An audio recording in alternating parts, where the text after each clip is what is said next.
Good evening and welcome to the January 10th, 2012 meeting of the Downers Grove Village Council. It is my privilege to call the meeting to order. There are agendas on both sides of the room, so if you would like to pick up a copy and follow along with us tonight, there will be multiple opportunities for public input on the items that we'll be discussing this evening. It is customary for us to begin our meetings by reciting the Pledge of Allegiance, so at this point I would please ask that everyone rise and join us in reciting the pledge. I pledge allegiance to the flag of the United States of America and to the republic for which it stands, one nation, under God, indivisible, with liberty and justice for all. Thank you. And now may I ask our fine village clerk to please call the roll. Commissioner Rankin, Commissioner Barnett. Here. Commissioner Neustadt. Here. Commissioner Durkin. Here. Commissioner Waldeck. Here. Commissioner Schnell. Here. Mayor Tully. Here. Thank you. That brings us to item 3 on our agenda, approval of minutes from prior council meetings. We have one set of minutes on the agenda tonight from January 3rd, 2012. Any questions or corrections or comments on those minutes from any members of the council? Hearing none, do I have a motion to approve the January 3rd, 2012 minutes? So moved. Second. All in favor? Aye. Aye. Any opposed? Those minutes will be approved as submitted. That brings us to the next item that is under item 3. And we're going to move it up tonight because I want to make sure that people are still awake when it is presented. And that is the State of the Village Address, or it's also known as the 2011 Annual Report. At the national level, the tradition of a chief executive giving a verbal State of the Union address dates back to January 8th, 1790, when President George Washington first delivered an annual report to a joint session of Congress that was then sitting in New York City. In modern times, the State of the Union address serves as both a conversation between the President and Congress, and of course, thanks to television, now is an opportunity for the President to promote his party's political agenda for the future. Here in Downers Grove, we have developed our own tradition, which has become known as the State of the Village Address. Fortunately, our village address is less about politics and more about highlighting the successes of the past year. Successes that would not be possible without the collaborative and dedicated efforts of a significant team comprised of village staff, elected officials, stakeholders, and resident volunteers. Like the national address, our residents are able to receive the State of the Village Address through both television and radio. But here you can also attend it in person. And I suspect you can also see it through Twitter and Facebook and any number of different ways that have now become common, because of course, after all, Downers Grove is both a transparent and a technology community. Hopefully, my address tonight will be shorter than President Bill Clinton's 2000 State of the Union address, which took 1 hour, 28 minutes, and 49 seconds to deliver. I will do my best. So without further ado, it is my pleasure and my privilege to present to you for my first time the achievements of 2011 in the State of the Village address. Now, it is difficult to try to summarize and encapsulate an entire year in about 30 minutes. And it was a very eventful year at that. So tonight we're going to highlight successes organized in 3 categories: stewardship, community investment, and innovation. But what do these words mean? Well, when in doubt, always turn to a definition. What is stewardship? That's a word that we use often here in the village. And as you can see from the definition, it's the careful and responsible management of something entrusted to one's care. And we have a great deal as a village council and as a village entrusted to our care. And one example there is the stewardship of natural resources. When it comes to public finances, ladies and gentlemen, your village is a responsible steward. And I can look to 2 significant documents in particular to demonstrate that fact. The first one is the long-range financial plan. The village engages in long-range financial planning every year, and therefore we have a very creatively named document called the long-range financial plan. This financial planning is used to prepare our annual budgets, and in fact it drives the budgets. The budgets are derived from the long-range financial plan. In financial planning, and the long-range financial plan in particular, like diet and exercise, is what allows us to be in such great financial shape despite a very tough economy. In particular, the long-range financial plan has enabled us to reduce operating expenses by over $5 million, reduce staffing by 45 positions since 2008, maintain a AA+ bond rating, which I will point out is substantially better than the state of Illinois' current rating of A2. It also allows us to continue investment in needed public infrastructure improvements, maintain adequate financial reserves, which we have, and achieve long-term financial stability. Bless you. The other document that I would refer to would be the fiscal 2012 budget, which is the document that we will be operating under for this year. This is also a subject and a source of much good news. The highlights of the budget include a balanced general fund with expenses equal to revenues. And in fact, the 2012 budgeted expenses are $1.4 million less than they were 5 years ago in 2007. That's something that not many can say. Another feature is a reduction in the total property tax levy of over $390,000. Now, this is going down. Our levy is going down this year because the village kept its levy flat and it took advantage of some changes in how pension contributions were calculated, so that we are actually experiencing a reduction in our property tax levy for 2012. And another important feature is that we continue our investment in infrastructure, and that means streets, stormwater, municipal facilities, and sidewalks. In short, ladies and gentlemen, your village is well positioned for the future and well positioned to face the challenges and to exploit the opportunities of the coming year. Now, good stewardship and maintaining fiscal health takes some effort. And beyond good planning, it also requires working actively to bring dollars to the village of Downers Grove. And one way to do that is by actively pursuing county, state, and federal grant dollars. Significantly, the village went out, pursued, and brought in nearly $1.27 million in grants for the year 2011. The 2011 grant awards ranged from as small as $1,400 for streetlight repairs to nearly $263,000 for the Maple Avenue Railroad crossing improvements that were completed this year. This year, I'm glad to say, the village also finally received the $500,000 grant that was promised to us many years ago for the parking deck. And that was actually pledged to us before construction on that facility began. So they were a little late in the payment, but we'll accept it nonetheless. And the village also received a $75,000 grant from the Federal Emergency Management Agency, or FEMA, to cover some of the cleanup costs from the blizzard of 2011. Now, another important way to bring dollars to Downers Grove is through a robust economic development program. This village, your village, is committed to strengthening and enhancing the local economy through economic development efforts. Now, one example that we focus on are automobile dealerships, because they generate significant tax revenue and are a vital component of the local economy. In cooperation with the Economic Development Corporation, the village has implemented a strategy designed to retain existing automobile dealerships, allow them to expand, and to attract new ones.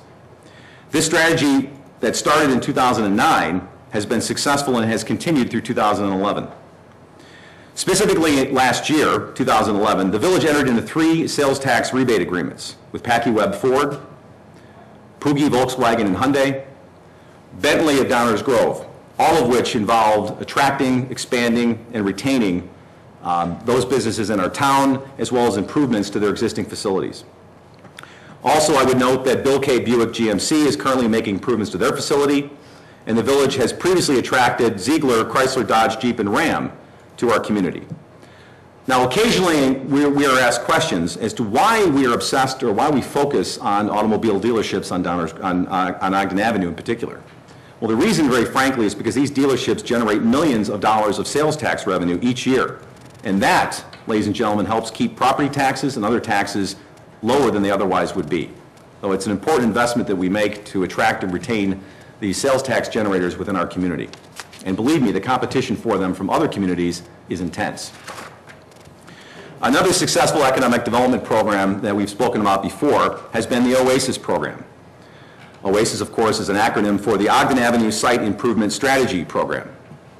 This is a program that was launched in 2010 in collaboration between the Village of Downers Grove, the Downers Grove Chamber of Commerce, and the Economic Development Corporation. The program has continued and did continue in 2011 and is designed to improve the economic performance and aesthetic appearance of Ogden Avenue. The program provides matching grants for improvements to both buildings and sites along Ogden Avenue. The money for these grants is generated by the property taxes paid by the very properties along Ogden Avenue in the Tax Increment Financing District, or the TIF district. Now, it's an example of reinvesting in that economic corridor.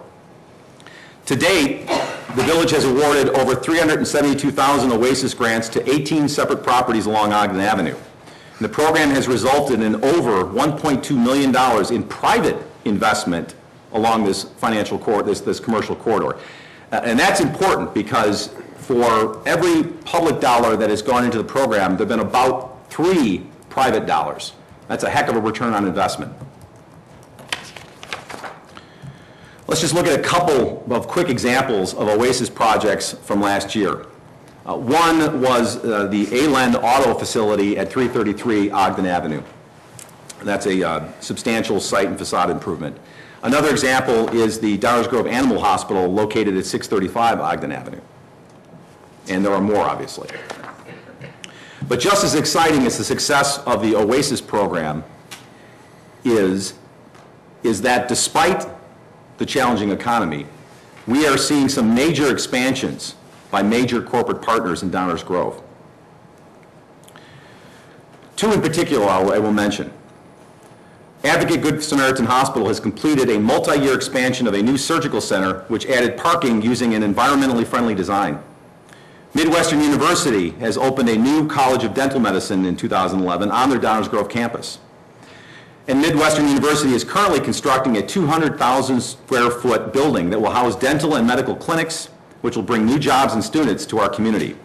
What you're seeing on the screen here is a rendering of the Midwestern University Dental and Medical Facility that is now being constructed along Lacey Road. Now, one cannot be a good steward without good vision, and good vision takes good planning. So I am proud, on behalf of myself, the Village Council, and staff, to have achieved a project in 2011 that was 46 years in the making. As you know, of course, we're talking about the village's new comprehensive plan, which was adopted last year. The prior plan was adopted in 1965, so it was a long time in coming. The new plan illustrates a vision for the physical character of the village for the next 15 to 20 years. Among other things, it promotes unique aspects of the village, is used to attract development and new families to Downers Grove,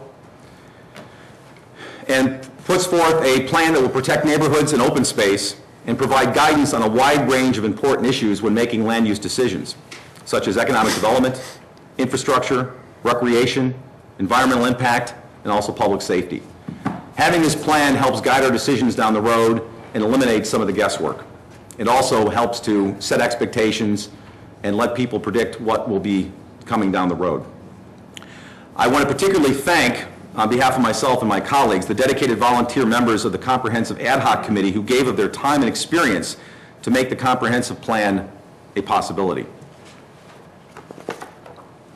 Now, speaking of good planning, one, of course, needs to plan in order to succeed, and you also need to plan for success when it comes. There's an old saying about parking in Downers Grove, and that is not having enough of it in your downtown is a good problem to have. Well, it's a problem that, ladies and gentlemen, we have. As we all know, downtown Downers Grove is a popular shopping and dining destination as well as a home to a very busy commuter rail station. In fact, one of the busiest in the entire metro system. In 2011, the village, along with the Downtown Management Corporation, completed a comprehensive downtown parking study.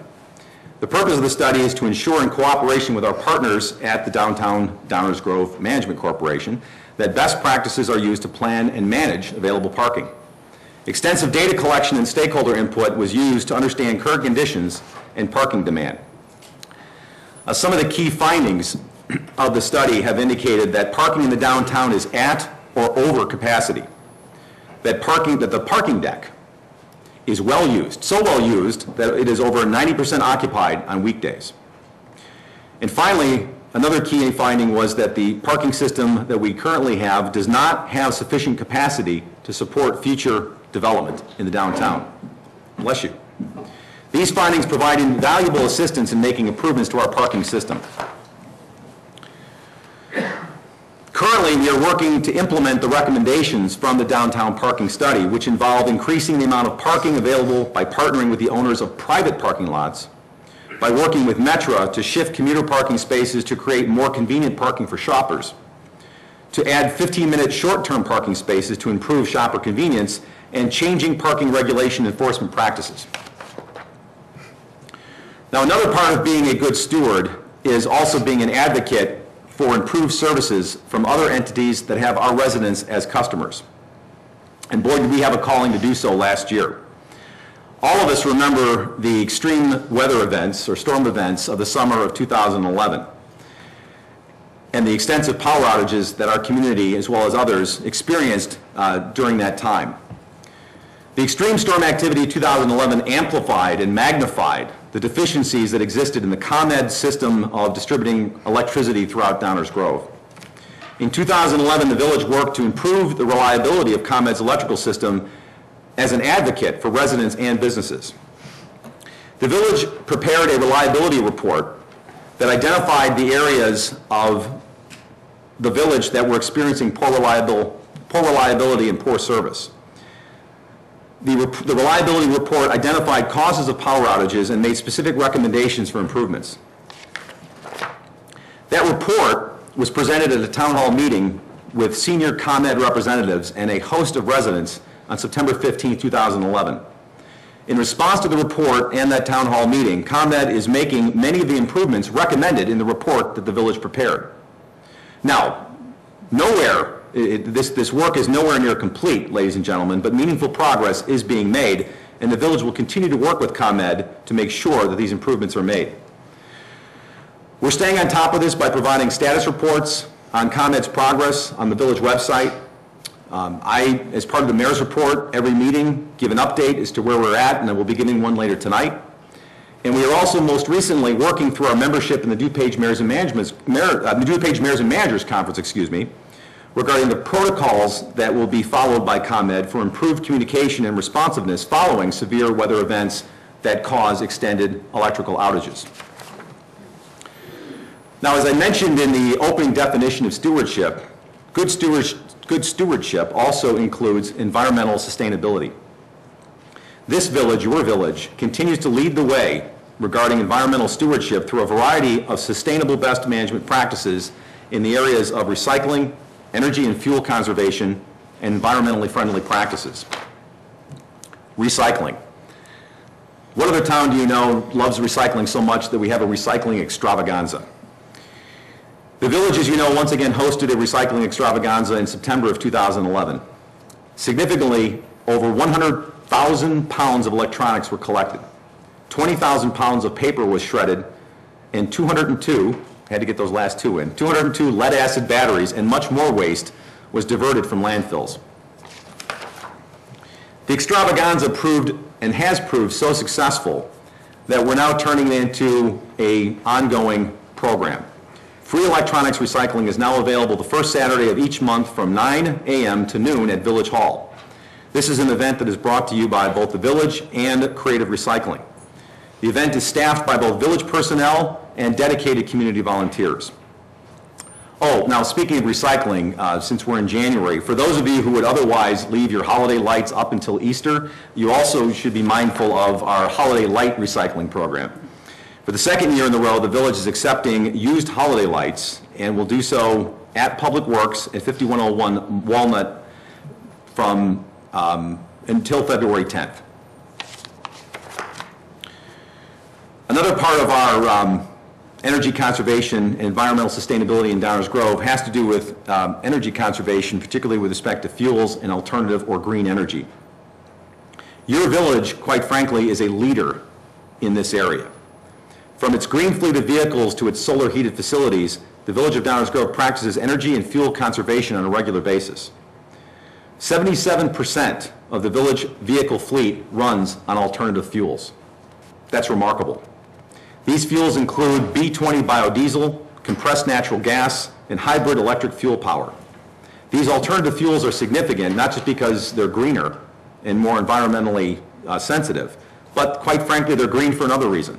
They save money in the form of lower fuel and maintenance costs and help keep taxes down. Now, our programs this year attracted the attention of Congressman Judy Biggert, who actually made a point of coming out to Downers Grove. Not that she doesn't come out to Downers Grove, but she made a point of coming to Downers Grove to take a tour of some of our facilities and see some of the things that we're doing here in this area of green energy. She visited here this past summer on August 12th and toured the solar and wind-powered streetlights in the Prentice Creek neighborhood, and also toured our solar facility, looked at the low-power lights in the parking deck, and also the innovations that are available for review in the fleet maintenance facility in terms of alternative fuels. Well, let's turn to the second category, or the second subject area that I'd like to highlight some successes on from the past year, and that would be community investment. And consistent with the theme, we'll put up another definition of community investment. Investment for the general public, rather than for financial gain, in things such as schools and roads. Well, we're not responsible for the schools, although there are some people here tonight who are, but we are responsible for the roads, among other things. And two of the big infrastructure projects of the last year and in the coming years are stormwater and our roadways. Stormwater projects and roadway reconstruction and maintenance continue to be a major focus of our infrastructure development efforts. In 2011, $11 million were spent for projects across both of these areas. Let's talk about stormwater projects very quickly. Work to mitigate flooding throughout the community is a top priority for the village, as can be seen by the fact that 13 high-priority stormwater projects have been completed since 2009. The village has implemented several environmentally friendly techniques to complete stormwater management projects using things such as native plantings, permeable materials, proper grading, all to improve water quality, stabilize soil, and to reduce erosion. Now, the 2011 projects, pictures of some of which are up there, included a stormwater sewer replacement on Washington from Grant to Ogden, a new storm sewer on Sterling from Grant to Davis, and on Davis from Sterling to Douglas, drainage improvements on 39th Street, and rehabilitation of the storm sewer on Prospect from Lincoln to Chicago. However, without question, the best example of a flood mitigation project using sustainable techniques is the second in Cumner stormwater facility. Well, prior to this project, the homes and roadways in this area flooded often, and thanks to this project, they no longer do. This project included many different elements: the creation of a natural detention basin, the addition of new storm sewers, enhanced features like a pedestrian walkway and other park amenities, the installation of below-surface filters to improve the quality of runoff from the site, and the installation of native plantings and finished landscaping, which will be completed in the spring of 2012. Let's move to roadways. In 2011, $3.6 million were spent on roadway maintenance projects, including 8 miles of streets that were resurfaced and 22 miles of streets that received crack filling. Now, after inspecting the condition of village streets, it was determined this past year that additional patching was needed prior to the onset of winter. So the following work was also conducted. 48 different street segments were patched by staff throughout the village. Pavement patching increased 100% and improved road conditions. And in 2011, the village also replaced 14 crosswalks in the downtown with a grant of $130,000 from the Illinois Jobs Now program. Lastly, on the topic of community investment, I'd like to briefly discuss the status of one of the most exciting and long-awaited capital projects in the village of Downers Grove. Of course, I'm referring to the Belmont Underpass project. This is a $56 million metro project to improve safety and traffic flow and is running ahead of schedule. Importantly, no village money is invested in this project. Instead, this project is being constructed by Metra, and the village continues to participate in the construction management team. 2 lanes of traffic underneath the tracks were open in October of 2011. And if you haven't taken the opportunity to drive under it, you really must. It's really neat. And it is estimated that all 4 lanes will be open sometime around June 2012. Once again, the project is running well ahead of schedule. This is a significant public safety project that is due in large part to the hard work of village staff, prior councils, and especially my 2 predecessors as mayor.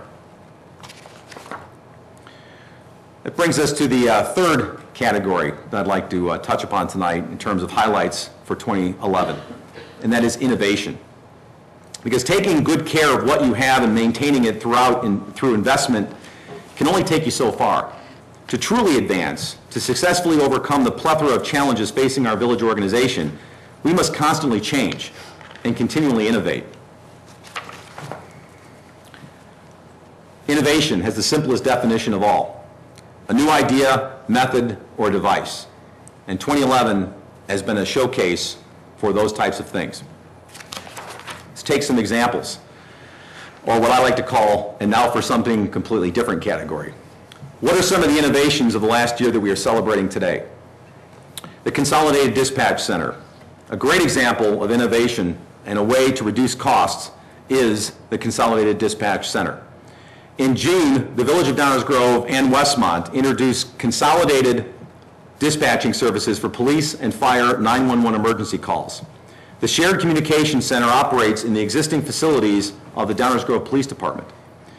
It was implemented to reduce overhead costs by sharing operational expenses, and as the slide indicates, this joint effort has resulted in a savings of $300,000 for the Village of Downers Grove and $220,000 for the Village of Westmont on an annual basis.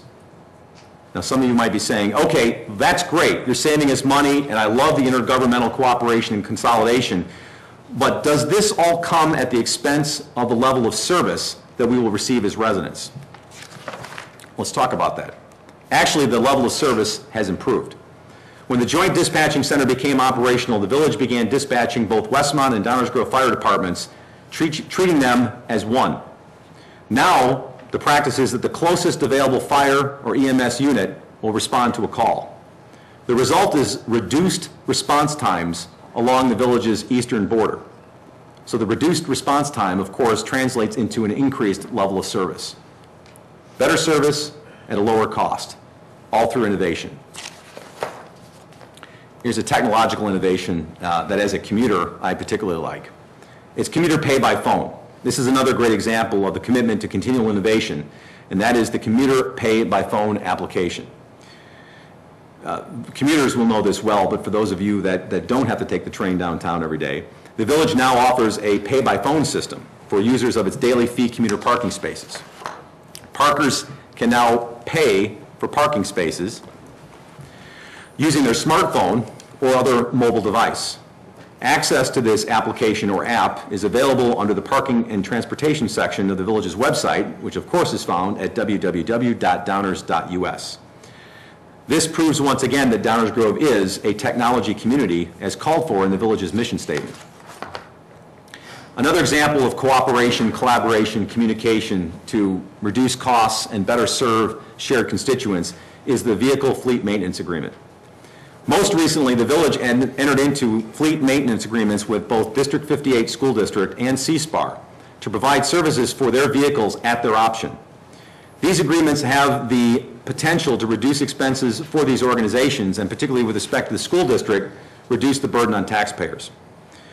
This also has the benefit of increasing village revenues to share fixed costs for maintenance services that are already being provided. Again, a better use of village services being paid for by your tax dollars.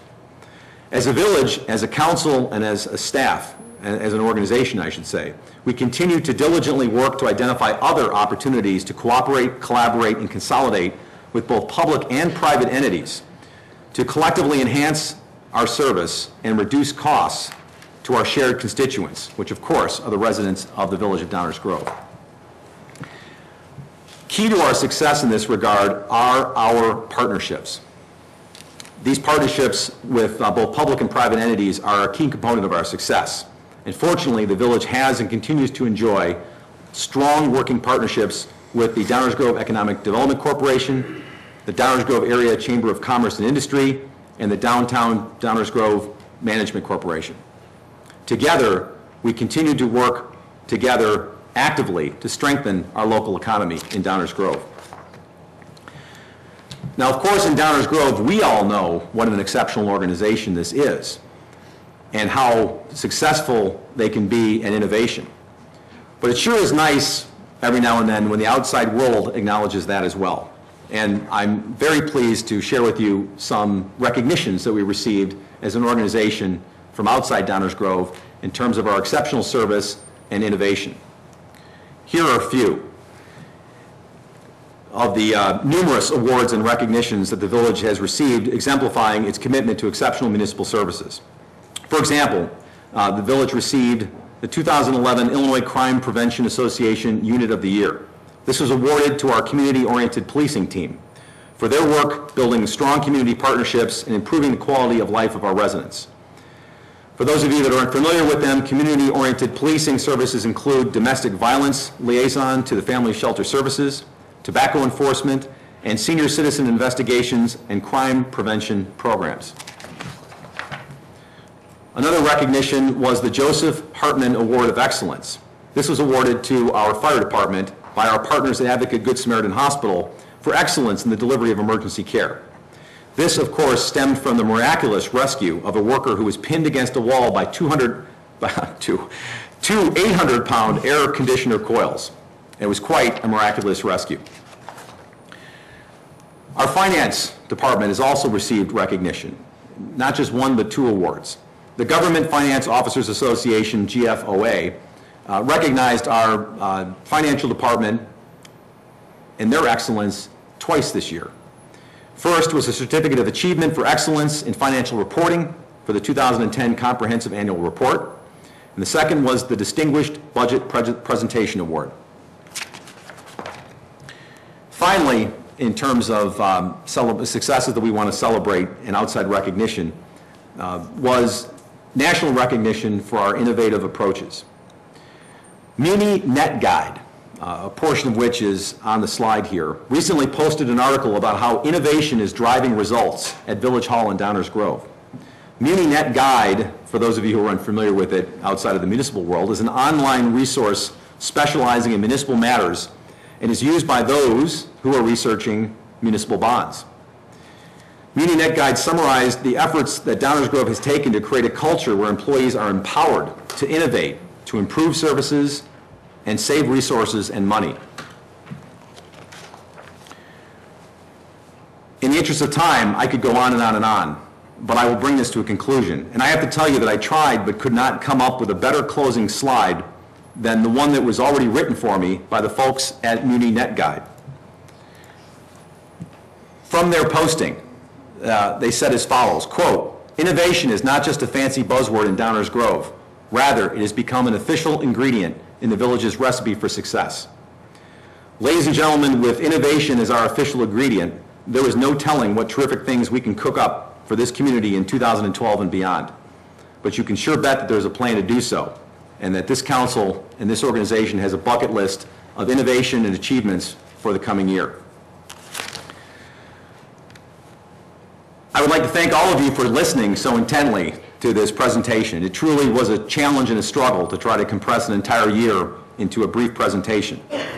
I'd like to thank all who helped make this presentation possible and helped me put it together.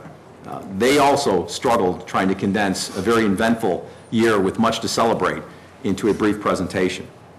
I particularly want to thank my council colleagues and village staff for creating an environment that allowed such successes to occur, because without them, I wouldn't have such wonderful things to share with you.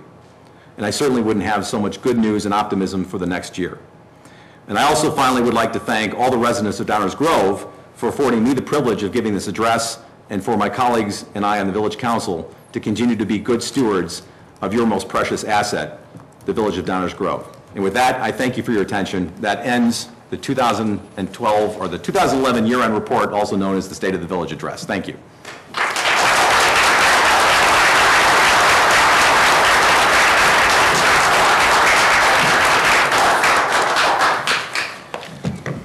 And now we have some work to do. This brings us to item 4 on our agenda, which is the segment of our meeting in which we entertain public comments of a general matter with respect to items not appearing on our agenda tonight. With respect to items that we will be presenting for first reading, there will be an opportunity to discuss them at that time. There will be other opportunities to discuss items that are on the active agenda. But this is the opportunity where if you have any questions or comments with respect to matters not on our agenda, the protocol is to please come down to the podium give us your name, your address, and we would be pleased to hear from you. I was trying to stall long enough to let that get set up. No Good evening. Good evening. I'm Barb Taylor. I'm the Executive Director of the Indian Boundary YMCA, 711 59th Street here in Downers Grove. And I want to thank you for the opportunity to share with you the work of the Downers Grove Core Leadership Team, which is a working group of the Forward Initiative. Forward actually stands for Fighting Obesity and Reaching Healthy Weight Among Residents of DuPage. It's an initiative from the DuPage County Health Department, and it's a focus on youth and family and reducing childhood obesity. It's a coalition of community and county leaders who come together who are working on systems, environmental, and policy changes to just create a healthier community. The Forward Coalition began with data collection, and what you'll see here is the statistics of the prevalence of children who are overweight or obese in Downers Grove, in DuPage County, really does mirror the national average. About 31% of our children are overweight, 15% are obese. Now, to do the work of the Forward Initiative, we needed to get as close to the grassroots level as possible, so we divided the county into 5 regions. And each of the regions has a YMCA, which is actually why I'm here. The YMCA was designated as the regional office. And we have southeastern DuPage here. Now the good news is, in southeastern DuPage, the statistics are actually a little bit better than the national average and a little bit better than what we see in DuPage County. 27% of our children are overweight, 12% are obese. So we still have cause for concern and work to do, but we're a little bit better, probably because we have fewer low-income households, fewer minority households, than what you might see in other areas of DuPage County, and there's always a slight correlation between obesity, socioeconomic status, and minority groups. And secondly, we found when we were doing our work that we've actually done a lot of things here in the Downers Grove community to begin to address childhood obesity. So we're kind of feeling good about the positive things we found. Our first step was to pull together a core leadership team, and I'm not going to go through all the names, but you'll see we were able to actually engage some top community leaders. Dave Fieldman actually sat on the team, as did a number of others from the Park District, the schools, the local hospital, DuPage Medical Group, and so on and so forth. The task of the core leadership team was to identify some schools, after-school programs, workplaces, and neighborhoods where we could go in and do community healthy living assessments. And the assessments actually looked at the built environment, healthy living, and physical activity around systems, policy, and environmental opportunities. This group took the data that was collected from these assessments and did a community at large assessment, and we had a great deal of input from Dave to really look at what we were doing in Downers Grove from a policy perspective. The group actually identified 3 big ideas, and as I said, we found a lot of positives, so we kind of are working from a position of strength. And the first thing we said was this comprehensive plan that the village has already put into place is addressing many of the things that we had hoped would be addressed. Sidewalks, parks, bike paths and such in new developments and then throughout the community. So our first task was just to come to the village and look at other opportunities to present this information to people within Downers Grove and just, as I said, to celebrate what we're doing well. We looked at 3 other areas. In terms of the built environment, we acknowledge that there is public transportation that gets you to the mall and gets you to the train station. And although Downers Grove is really a community where most people have cars, we were somewhat concerned about youth and seniors and their access to grocery stores and parks, physical activity opportunities and such. So we know that there's the CAB program available to seniors. This is just something to keep aware of, that we still have some issues, especially with youth. The second area was in physical activity, and once again there is a lot for people to do here in Downers Grove. We've got a strong park district, we've got a strong YMCA, and we have a number of other opportunities, as well as all the work that happens within the schools. So we started celebrating, and then we said, but Once our elementary school children go into middle school, that's where we start to see the rise in obesity. They go from being pretty healthy and pretty active to not so much so in those teen years. So we identified a need for more opportunities for the non-competitive athlete, and hoping that the Park District, the YMCA, the schools, and other physical activity providers can come together and address that so we can start to reduce those numbers among teenagers. The third area was in healthy eating, and this was actually a very, very strong area. You know, I commend the community. We have community gardens. We have a downtown market. We have a lot of grocery stores, limited fast food opportunities. So we actually felt good about this. We said one area where we might be able to make some improvements is just in local fruit and vegetable stands. And among the group there was a realization that it's kind of tough to set up these stands in DuPage County, and working through the health department and the village, is there a way to just make that a little bit easier and give more people more accessibility to fruit and vegetables. So that was the work of the Forward Initiative. There still is a group that's coming together quarterly that will continue to work on these big ideas and make some strides, we hope.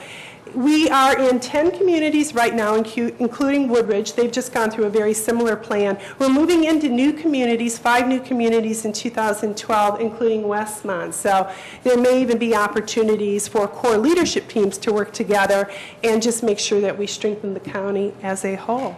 So I'd like to thank you for the time to share. It was a great working opportunity for the committee, and we're excited about reducing obesity here in DuPage. Questions, I guess. Thank you, Ms. Taylor. Any questions from the council with respect to the presentation? Thank you very much. Thank you for coming and speaking to us tonight. Any other questions or comments of a general nature not pertaining to matters that are on our agenda tonight? Good evening. Good evening, Mayor, Council, staff. Frank Falish, 820 Prairie. It's funny, you didn't bring Judy Biggert out to look at those street lights at night, especially a cloudy night, because she might have seen some that weren't working. And well, they weren't working when she saw them because it was daytime. Yeah, I know. That's what I said. But on a sunny 12/11 at 6:30, all the lights were observed to be operating. And after a bright sunny 12:25 at 12:05 a.m., all the lights were operating. But there are 6 instances where I observed that the lights were not operating properly, and there were more that I talked about earlier this month. Now, I'm sure there are more instances where the lights were not working properly, but I just didn't get over there at the time. But there's probably instances where the lights were operating at midnight too. There seems to be problems with a number of the lights because they are on all the lists. There's about 4 or 5 different light systems that are on all the lists that I've prepared. And it appears that the batteries might be the problem. If they are, what is the cost to replace them, and how long should the batteries last? What is the performance of the units? How many hours are they supposed to perform? I assume they would run all night. Isn't that what street lights are supposed to do?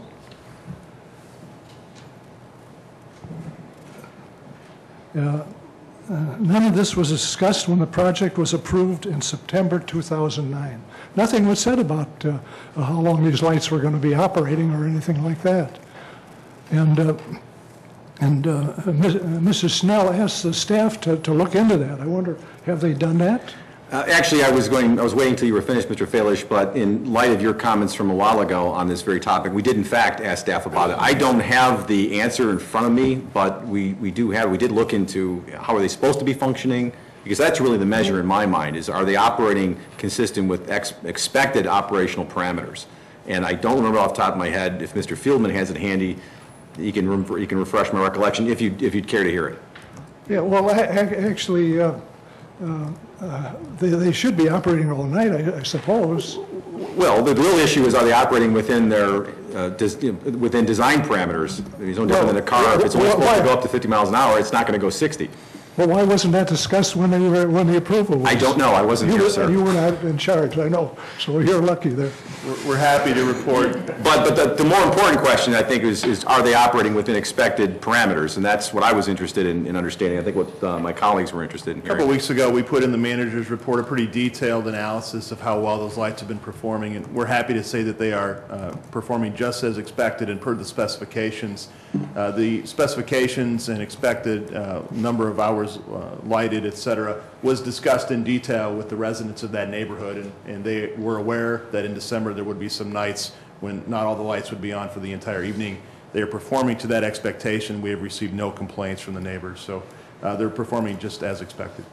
So my point is that if they're not performing within expected parameters, then there would be something to fix. But if they're actually performing within expected parameters, then it may be that the parameters aren't satisfactory to you or Well, someone, I but would they're think so. performing the way they're supposed to.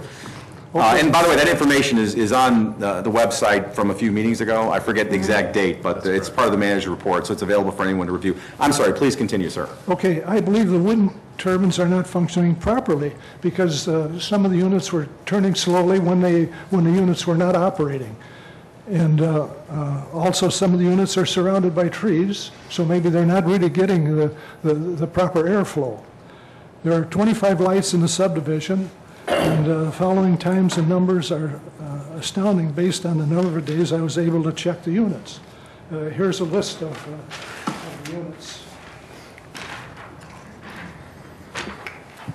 On 12/14 at 9 p.m., the weather was partly cloudy, and 9 of the lights were inoperative out of 25.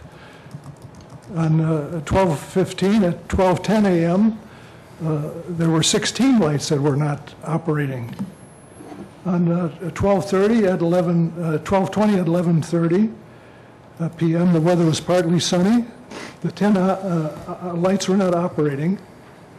On 12/22 at 7:30 p.m., the weather was misting, and there were about 3 cloudy days prior to this, and 17 units were not operating.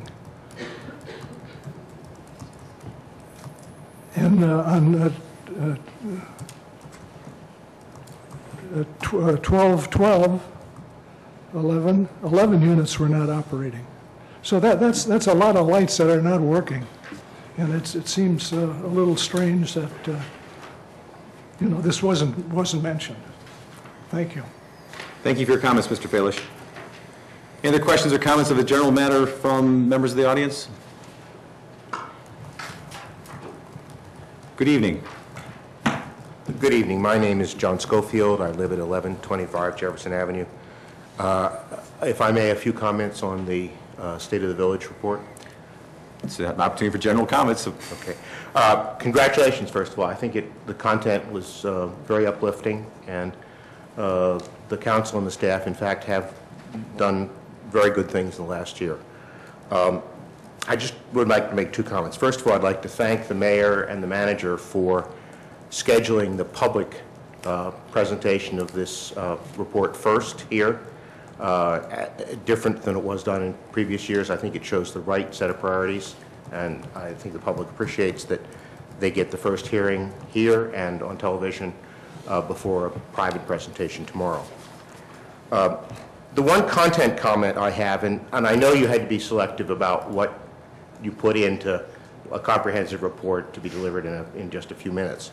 It seems to me that in the stewardship section, at some point, we ought to hear more about the environmental impacts in the village. I'm particularly interested in the tree canopy. We had a terrible year last year with respect to impacts on the tree canopy.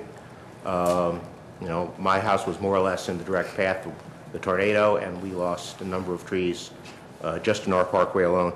So at some point, I know that tonight you are considering a measure to purchase trees for the current planting season, and that's a worthwhile step. But at some point, I think the public would like to know more about the overall impact on the village's tree canopy of the events of the last year and the remediation that the village is planning to address those impacts.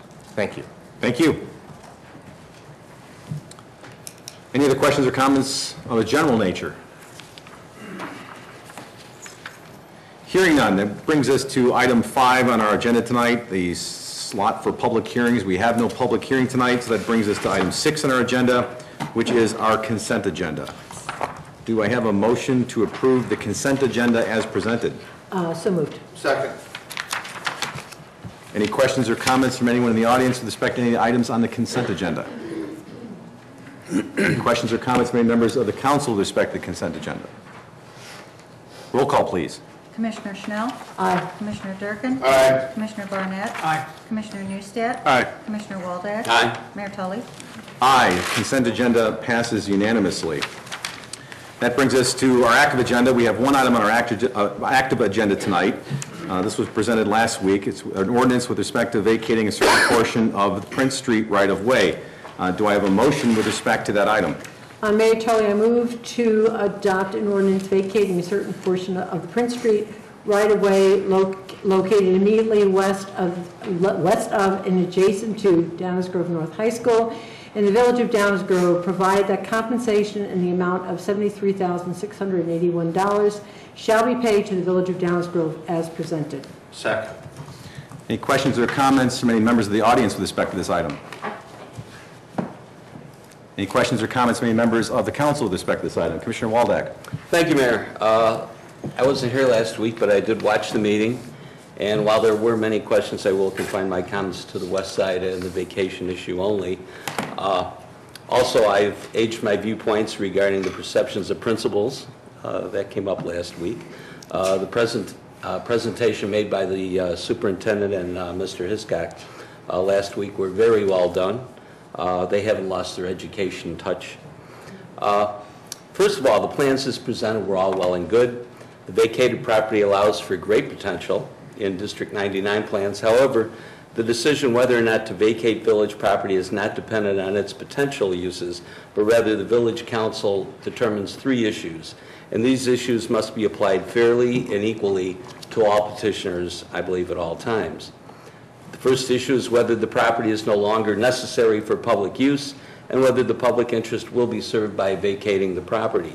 And it's clear to me that this property is no longer necessary and that by transferring it to the petitioner, this might better serve the public good. Secondly, the second question pertains to easements, ingress, egress easements, and these questions have also been resolved both by the petitioner and staff, so the concerns here also clear the way for a vacation. The third point is the last question that has to do with compensation. Staff suggested that we waive compensation but provided no justification for that recommendation, and now they are suggesting a compensation at half the price. It is customary to waive staff fees for public bodies and nonprofits except those involving direct costs, and I have no problem continuing that policy. However, the question remains about compensation for the property itself. We are not abandoning the property, but vacating it and selling something of value to another party. This is the village of Downers Grove land, and we have a responsibility to the people of Downers Grove to protect their interests and make decisions in their interests. The price tag of the property is $147,722 and is owned by the people of Downers Grove. We just can't give it away, and in doing so, we also know that there will be repercussions in traffic flow and other unknowns. Just because District 99 is another public body doesn't mean that we should write off $147,722 or half that amount, about $74,000. Keep in mind, number one, we charge for vacating and selling property, whether it's a few hundred or a few $1,000s. We have, since I've been up here, charged petitioners for vacated public land. And I think knocking off the price, I think that's bad precedent, it's bad process. Number two, per comments made by petitioner last week, they can go ahead with this project because of the land sale to Woodridge, which included a court case and legal fees well exceeding the $147,000 value. District 99 did not just give the land away, and should we? I don't think so. Number 3, District 99 is a separate taxing body that serves not only Downers Grove, but Woodridge, Darien, Westmont, and other territory. Our responsibility is to the residents and the people of to the village of Downers Grove. And I do not view giving away any portion of the $148,000 to benefit these entities as well as is considered financially responsible. Should we just give away land without or half compensation to benefit these other public bodies? No, I don't think so. Number 4, do all taxpayers in Downers Grove have children in District 99? Do all benefit from District 99? Arguably, no. The cost to Downers Grove taxpayers to pass on compensation for land they own at the full price is about $5 to $6 on an average property tax bill. The reduced amount is about $3 on an average property tax bill. We stress that we save taxpayers in the State of the Village, that we saved the taxpayers $17 last year. Yet we're going to take and pass on making $148,000, or about $3 on an average taxpayer bill. We talk about looking for funds, yet should we just literally waive not making the full $148,000? I don't think so. Is District 99 necessarily going to pass that amount in tax reductions to our residents? I don't know. My guess, probably not. Number 5, we've had agreements for public projects with other public bodies, which I won't name. To their credit and to our taxpayers' dismay, they have taken every advantage, costing our village taxpayers money. This isn't about playing hardball, it's about fair and just compensation for our residents. It's our responsibility. Number 6, we charge nonprofits for everything. We nickel and dime them. When they have events that benefit our town and residents, we charge them anywhere from a few $100s. We charge the Y a few thousand. And on our agenda, in the consent agenda, we're going to charge the Rotary somewhere around $35,000. And we tell our residents that not to do so is, quote, not financially sustainable. Yet we waive a portion of $148,000. Number 7, we took actions to close counseling and social services a couple years ago to save $150,000. So why would we want to waive $148,000 or some portion thereof? So this is a great project. I agree it's a great project for District 99. I would love to see it go through.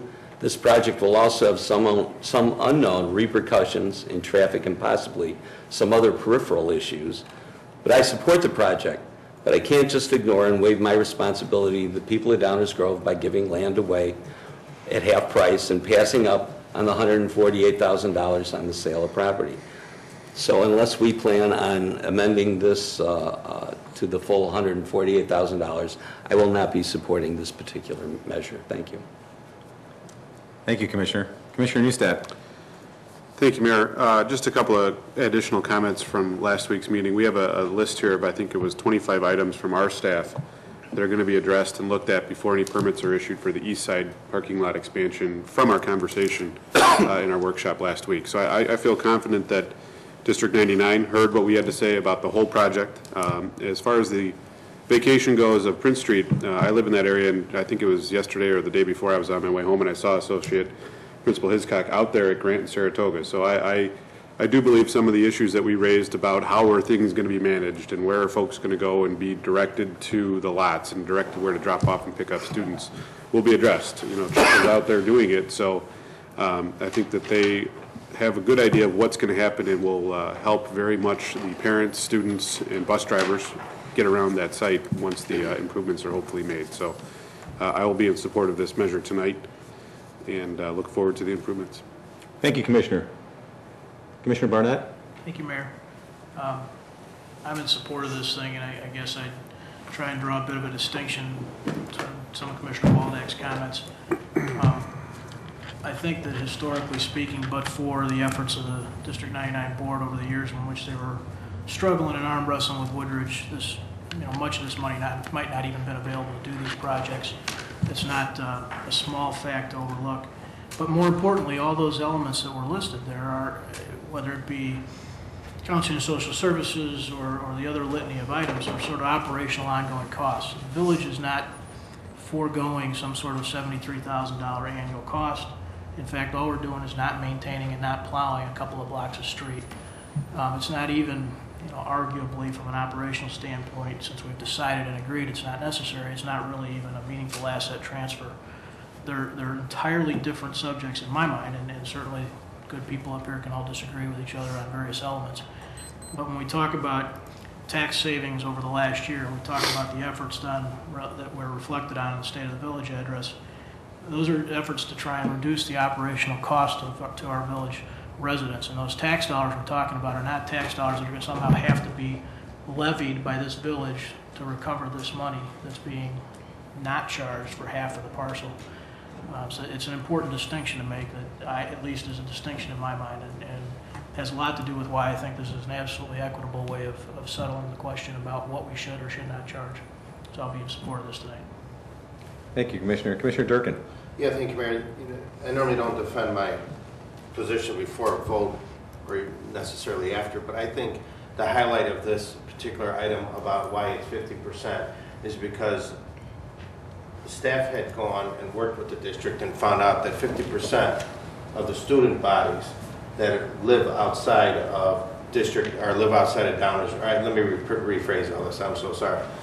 Staff went to the school and found out that of the student population that goes to 99, 50% live outside of the village of Downers Grove.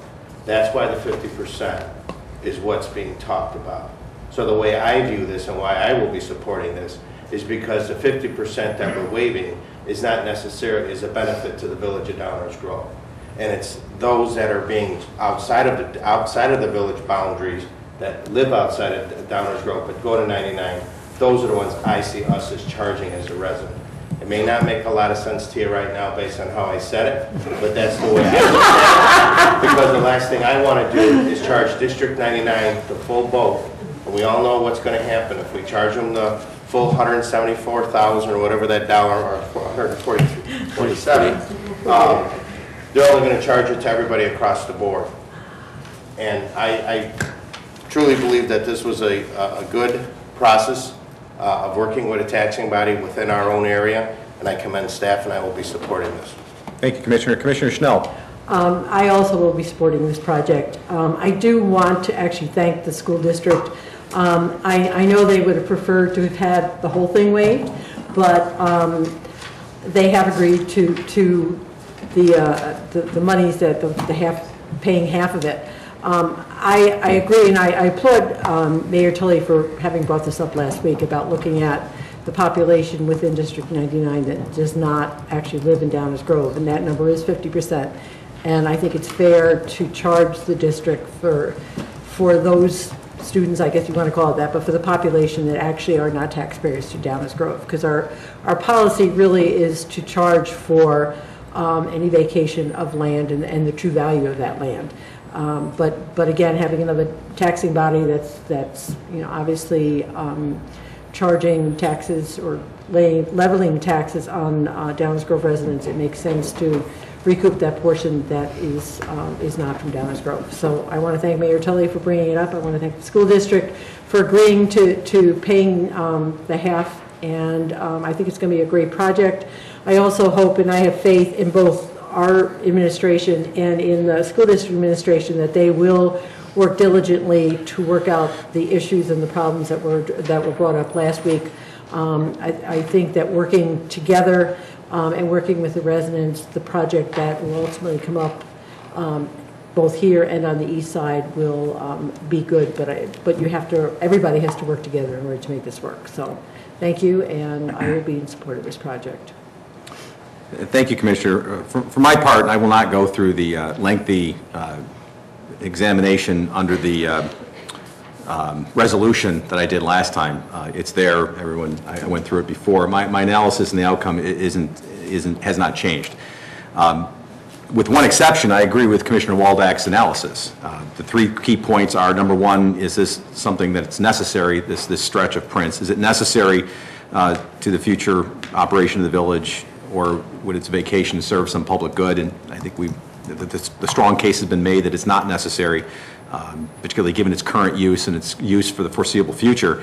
And there's no question about it that its vacation to enhance the campus, or at least create a campus, if you will, for District 99 would definitely be in the public good, no question about it. The ingress and egress issues, obviously, it's difficult to say that you can solve those now when the project isn't done.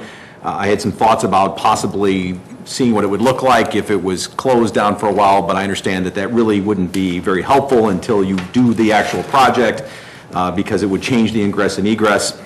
So basically what we're going to have to do is, as we do with many projects, is we think it'll be okay. Obviously there will be things that are unforeseen down the road, and we'll work with District 99 on those issues to mitigate them as much as possible. Clearly, District 99 has as much, if not a greater interest in mitigating the ingress and egress and public safety issues around Downers Grove North High School as we do. So I don't foresee that being a problem at all. So the third issue really only comes down to the issue of compensation. And again, there's a difference between a fee in terms of the permitting and whatnot and the review and all that. That's not what we're talking about. What we're talking about is our policy with respect to vacating rights of way, which this is. And that policy says that we shall, or we may, require compensation for the parcel that is being vacated. And as Commissioner Waldeck points out, that has in fact been our practice.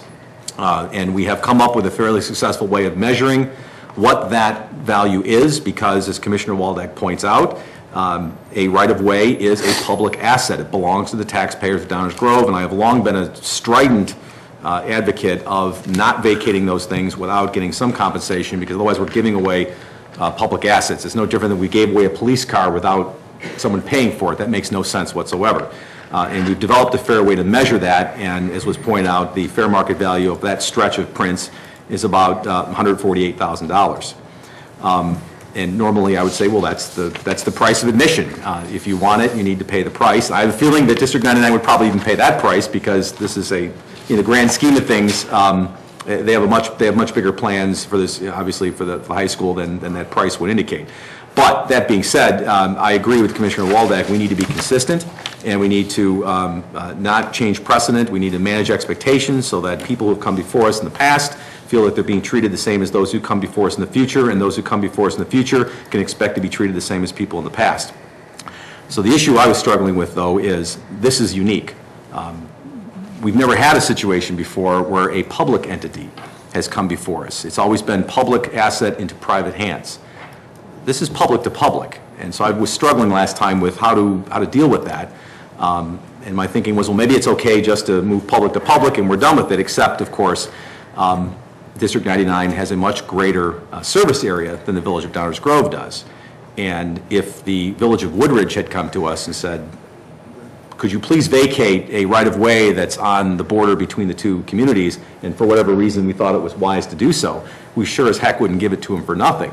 We would use our policy and we would charge them just like we would charge anybody.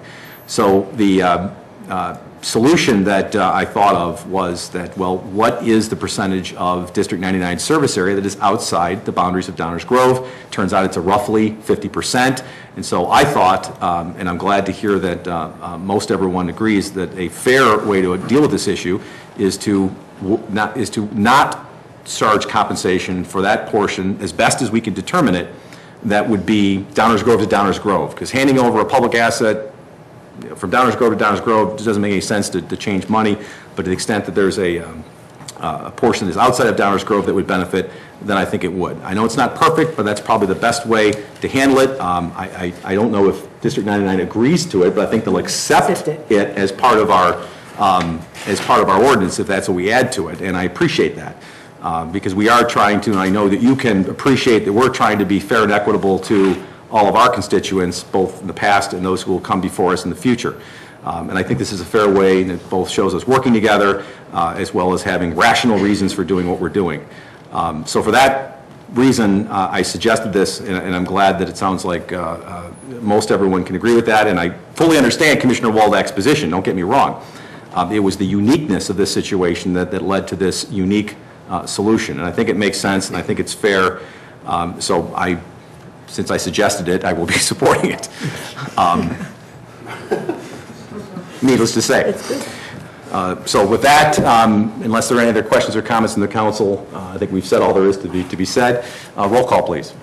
Commissioner Schnell? Aye. Commissioner Durkin? Aye. Commissioner Barnett? Aye. Commissioner Newstead? Aye. Commissioner Waldeck? Nay. Mayor Tully? Aye. Matter passes 5-1, and good luck with the project. That brings us to item 8 on our agenda, which is our first reading or our workshop portion of the meeting, where items are presented for discussion, presentation, and discussion to the council, and for a vote, a potential vote at a future date. Tonight, we have 2 items on our first reading, and as is customary, I will turn the presentation over to Mr. Fieldman, who will either present them or turn them over to someone else. I'll be turning the first item over to our Public Works Director, Nan Newland, a resolution to continue participation in the Suburban Tree Consortium and authorize certain purchases for 2012. Nan. Good evening, Mayor and Council. The village has obtained tree planting and supply services through the Suburban Tree Consortium since 1987. The consortium provides municipal members with a consistent supply of quality trees of the species and varieties that are requested by residents for our municipal parkways in an efficient and cost-effective manner. They do this by maintaining contracts with several Northern Illinois nurseries. A total of 450 new and replacement parkway trees are planned to be planted this coming spring and fall of 2012 at an estimated cost, as Dave said, of $163,200. The majority of these will replace parkway trees that were lost as a result of storms, as we had in 2011, disease such as EAB that we are facing, decline, and death, and includes parkway trees that were lost in the 2011 tornado. In that event, we lost 180 parkway trees, and we were successfully able to replant 111 of those last fall in our 2011 program, and we'll be planting the remainder 69 of those trees and completing that replacement in spring of 2012. The forestry staff has worked with residents to identify locations and types of trees and are able to honor almost all of our requests for species and locations this year. Attached to the resolution is a list of the trees that the forestry staff has advanced ordered through the Suburban Tree Consortium. And by advanced ordering, we were able to purchase a greater variety and to better meet the results, the requests of our residents. Staff recommends approval of this resolution and authorization of the 2012 tree planting supply and planting services. I'd be happy to answer any questions. Thank you. Any questions or comments from anyone in the audience with respect to this item? Questions or comments from members of the council? Commissioner Schnell. I apologize. I did ask one question. I do have another one, and I apologize for not asking it sooner. I'm in total support of this, but it looks as if between 2007, where we spent $83,000, and this year where we're spending $160, we're spending roughly double what we contracted for in 2007, but we're only getting 50% more trees. So in 2007, we got roughly 300 trees, and this year we're going to get 450. Do we know why it's costing so much more per tree? Are they bigger? Are they just more expensive? I don't necessarily, if you know the answer, that's fine. If you don't, if we could just get it, that would be great. In addition to just increasing costs of services, we're also required to pay prevailing wage more recently. So in prior years, we weren't required to pay prevailing wage, and we currently are, which significantly increases our costs. Okay. Okay. It would be nice if we could have doubled the number of trees that we were planting, and obviously that's a good answer. Thanks. Commissioner Durkin? Yeah, thank you, Mayor. Just 2 quick points. One is, I noticed in the questions that were asked by council and the answers, one of them was about a river birch. Mm-hmm. How many river birches do we have throughout the community now?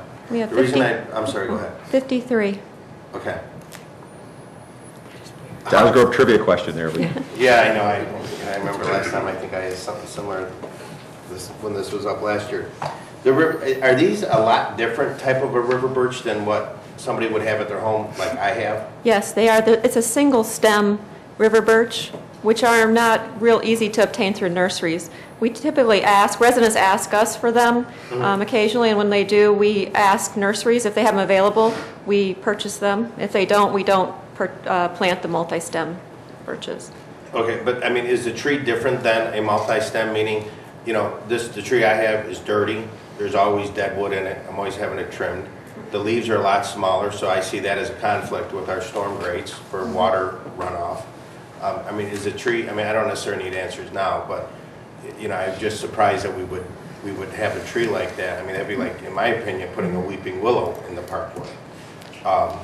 But that's just my personal opinion, and if I could get any information, I mean, I support this, but it's just something that came about, especially since we're trying to keep leaves and debris off of our streets. And then a number of these trees are replacement trees from the storm, correct?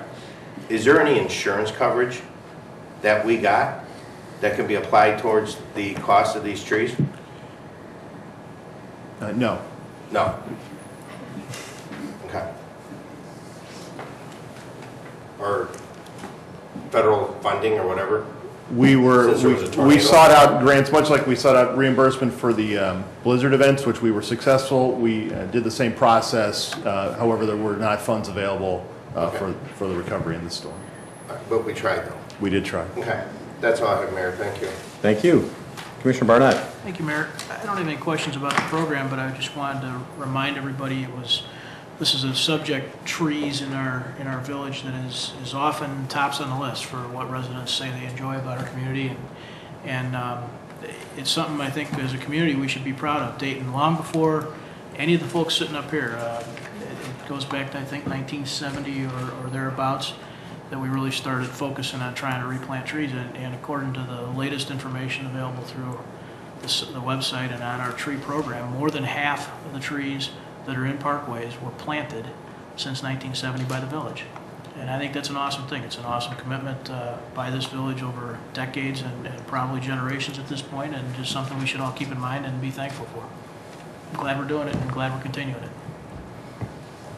Thank you. Commissioner Neustadt. Thank you, Mayor. I also will be supporting this. I just think it's an awesome service that we offer our residents to actually pick the trees. Even with all our expense reductions and employee and staff cuts, we're able to continue to provide that service, which, you know, it's a parkway tree, so it's a village tree, but we allow our residents to be part of that decision. I think that really does add to the character of the neighborhoods and to their specific property. So I applaud staff for keeping that tradition going, and look forward to 100 more trees that we had last year being planted and watching them grow. Thank you, Mayor. Thank you. Commissioner Waldeck. Thank you, Mayor. I noticed in going back, this item becomes an annual event, and it's usually about this time of year. And going back to Mr. Schofield's comment about having a report on the canopy, I think on an ongoing basis, whenever we talk about rejoining or purchasing the trees from the consortium, maybe at that time, if we could have the village forester, if Castine could put together a state of the canopy type of situation. I know there's a lot of information. We kind of pick up a lot of information from looking at the trees and the types of trees that we're going to order. But it might not be a bad idea to have such a report on an annual basis, especially this time of year before we get into the spring and the growth and all that good stuff. So I think that would be a good idea. Thanks. Thank you. I have nothing to add to all the insightful comments. Thank you, Mayor. The next item is council discussion of a Human Service Commission recommendation. I have a brief presentation on this item. In 2010, the Village Council referred an item to the Human Services Commission with the key question that appears on the screen. Could the village leverage its name and resources and the community volunteers to act as a clearinghouse of information and/or funds to fill voids left by the current economic conditions? There were several supporting questions that were presented to the Human Services Commission to help them answer that overall major question. Specifically, how have the economic conditions affected the provision of social services in our community, and what role, if any, could the village play in facilitating and coordinating provision of services from those existing facilities that provide them, provide information, create awareness, assist entities in grant applications, and perhaps even the collection and redistribution of donated funds and in-kind services. The Human Service Commission considered this referral at several meetings in late 2010 and through the middle of 2011. During those meetings, they heard presentations by several social service providers and foundations that you see going up on the screen here. After due consideration at many meetings, the Human Services Commission forwarded a two-prong recommendation in answer to the major questions posed by the council. And the recommendations were as follows.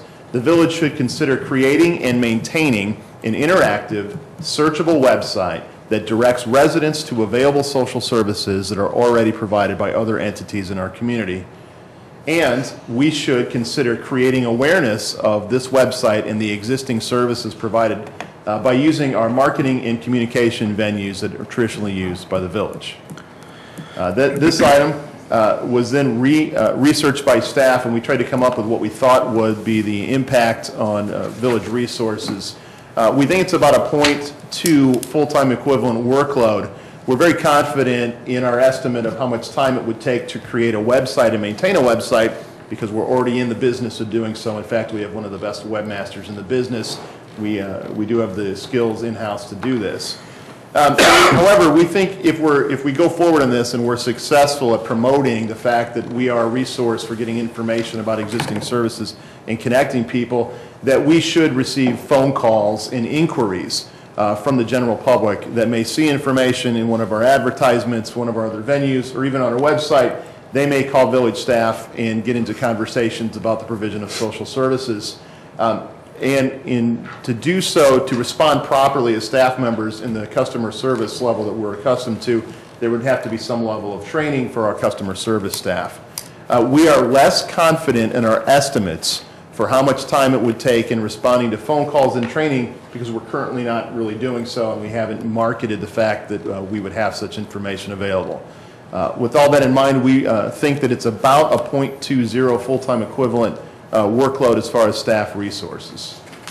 That is just a brief overview. I think you have in your materials the minutes and the reports that were considered by the Human Services Commission, and we're happy to answer any questions that the council may have. Thank you. Just for clarification, there's no proposal other than the recommendations from the Human Services Commission. There's no staff proposal or item that is being asked to be voted on next week. This is primarily for council discussion of the issue that collectively we wanted to bring back up and try to achieve some closure. That's correct. This was a rare instance that was generated by the council and then referred and then now back to the council. No particular staff recommendation or action on it. Thank you. I'll open it up for discussion. Commissioner Neustadt. Thank you, Mayor. First, the two items here, the second one, create awareness of existing social services or this website that we create. I think that's the easy part. We already have the mechanisms in place with social media, our newsletters, our current and existing website. So that part of it, I think will be the easy part. But now, creating and maintaining a web page that directs residents to the resources in Downers Grove and in our area, that gets a little more tricky. I do support moving ahead with this. We talked tonight about innovation. We talked about stewardship. We talked about all the things that we are responsible for up here as Village Council.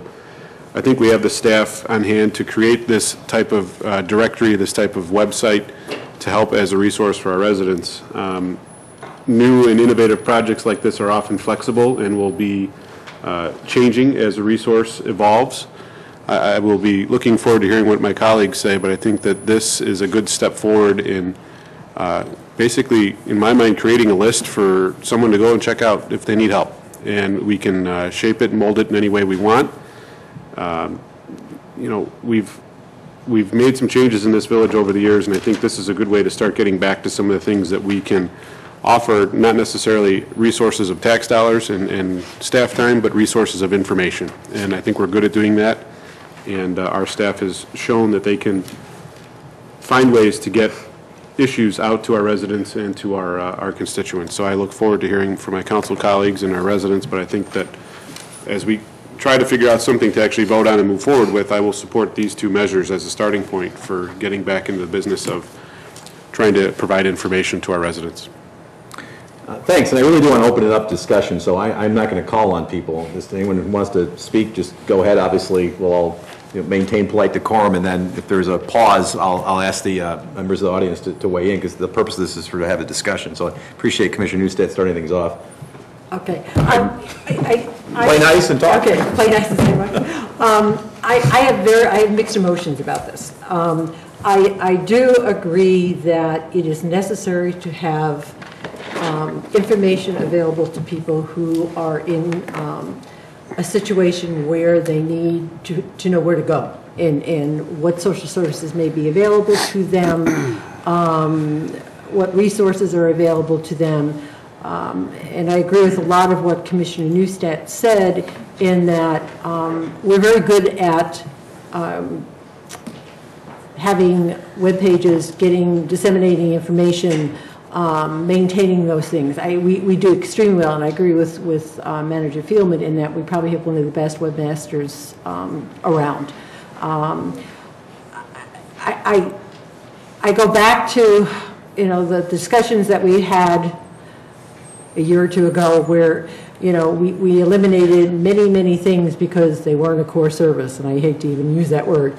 And if indeed this is going to take at a minimum 0.2 equivalent of an employee, and probably more like half by the time you do training and everything else, are there other ways that those monies could be better used? I go back to the questions of, are there other government entities, the township, the county, whose really main responsibility is public health and the dissemination of information? We have a great resource book that like Senior Citizen Guide, that I'm not sure, and this is not a slam on staff, but I'm not sure it's really used or disseminated enough so that people won't even know it exists, but two, how to use it. So I guess I go to, is this our job? I never thought I would say these kinds of words coming out of my mouth, but is this our job? And if it is our job, is this the best use of what a half person would be? I mean, as far as the money, we eliminated monies to feed, and I don't even really want to go there, but to feed hungry people because we didn't have the money to do it. And now we're talking about probably half a staff person to categorize, maintain a website, answer questions about social services available to people in need. And I guess what I'm seeing is that this is a polar shift from where we were a couple of years ago. And because a couple of years ago, this was not a core service, therefore we're not doing it and we're moving on. So I guess I'm conflicted in that way. And I'd like to get a better handle on, because I agree with what you're saying. Someone needs information. But are there other places that may have very similar kinds of websites that we could hook or put a hook on our website that would lead them to it? I don't know that answer. And I'm not sure from reading the minutes, I'm not sure we got all that information or even if that information's out there. So before we would make a decision, I'd like to know if either the county or the townships, who really have a lot of this responsibilities, have this kind of information available. Or is it possible, and I think we do this anyway, is it possible to get our Senior Citizen Guide on our web page where people could know it's there, have it in a more prominent place, so that, again, if there was information that someone needed, they could go to that and find the information. The major concern I have is not so much with the web page, it is with, if you want to call it counseling, but someone calling up and being in a crisis situation, calling one of our staff members and perhaps being liable for information that's disseminated. And again, that's something I think the attorney would have to answer.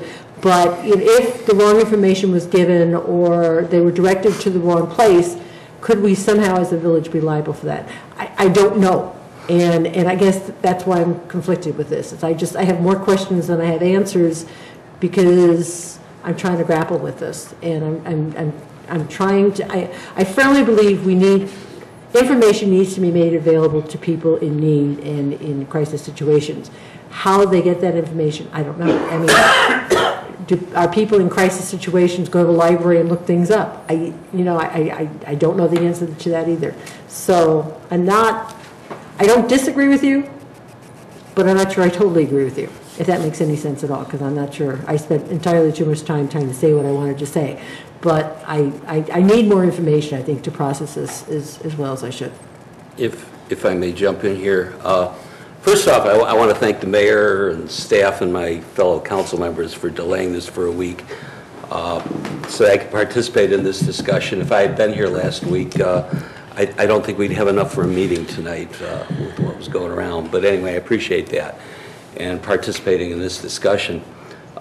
When we first started talking about this 2 years ago, maybe not said entirely properly, but to me it's imperative that the village doesn't participate in the solicitation, collection, or dispensing of private funds for the non-official purposes. And that was my major concern. These recommendations have been out there for a while, and I'll address those. One of the challenges, and Commissioner Snell, you brought this up, one of the challenges of the people in need of social services is finding resources, knowing where to go for help. Pretty much if you're an alcoholic, people pretty much know about AA, and that'll help them address alcoholism. But if you have other addictions, drugs and otherwise, if you require food or housing, help with job searches, domestic violence, bullies, being bullied, depression, suicide, the major problem is where do you go for the information? And I was dismayed when I was talking to the village manager, about a week ago, that there was something like in a 24-hour period, correct me if I'm wrong, but there was something about a potential 5 suicides in our home. These are our friends and neighbors. One resident was telling me about a suicide in their neighborhood on their block and how it affected the whole block, not just the loss of the person, but the property and just the physical aspects that the village might be involved in. So maintaining a resource like a website is an entire answer, but we can't exactly, I know opening counseling and social services is unlikely to happen. We can't ignore the problems that are out there. It's night, and right now we're faced with a situation where the county's starting to offload their responsibility. The township has taken on additional responsibility, and they would like to offload responsibility. And we dropped what I think is at least all or part of our responsibility. And it's always nice to say it's not our job. And it's very frustrating when I was, in my time in corporate America, when you get a problem and you go up to somebody and say, well, it's not my job. There's nothing more frustrating than having a problem or having a need and being told it's just not my job. It is our job. There are consequences to not addressing these issues. The foreclosures, the troublesome teens on the block, domestic violence, gangs, drugs, neighborhood disputes, all those things that took place before, they're still taking place.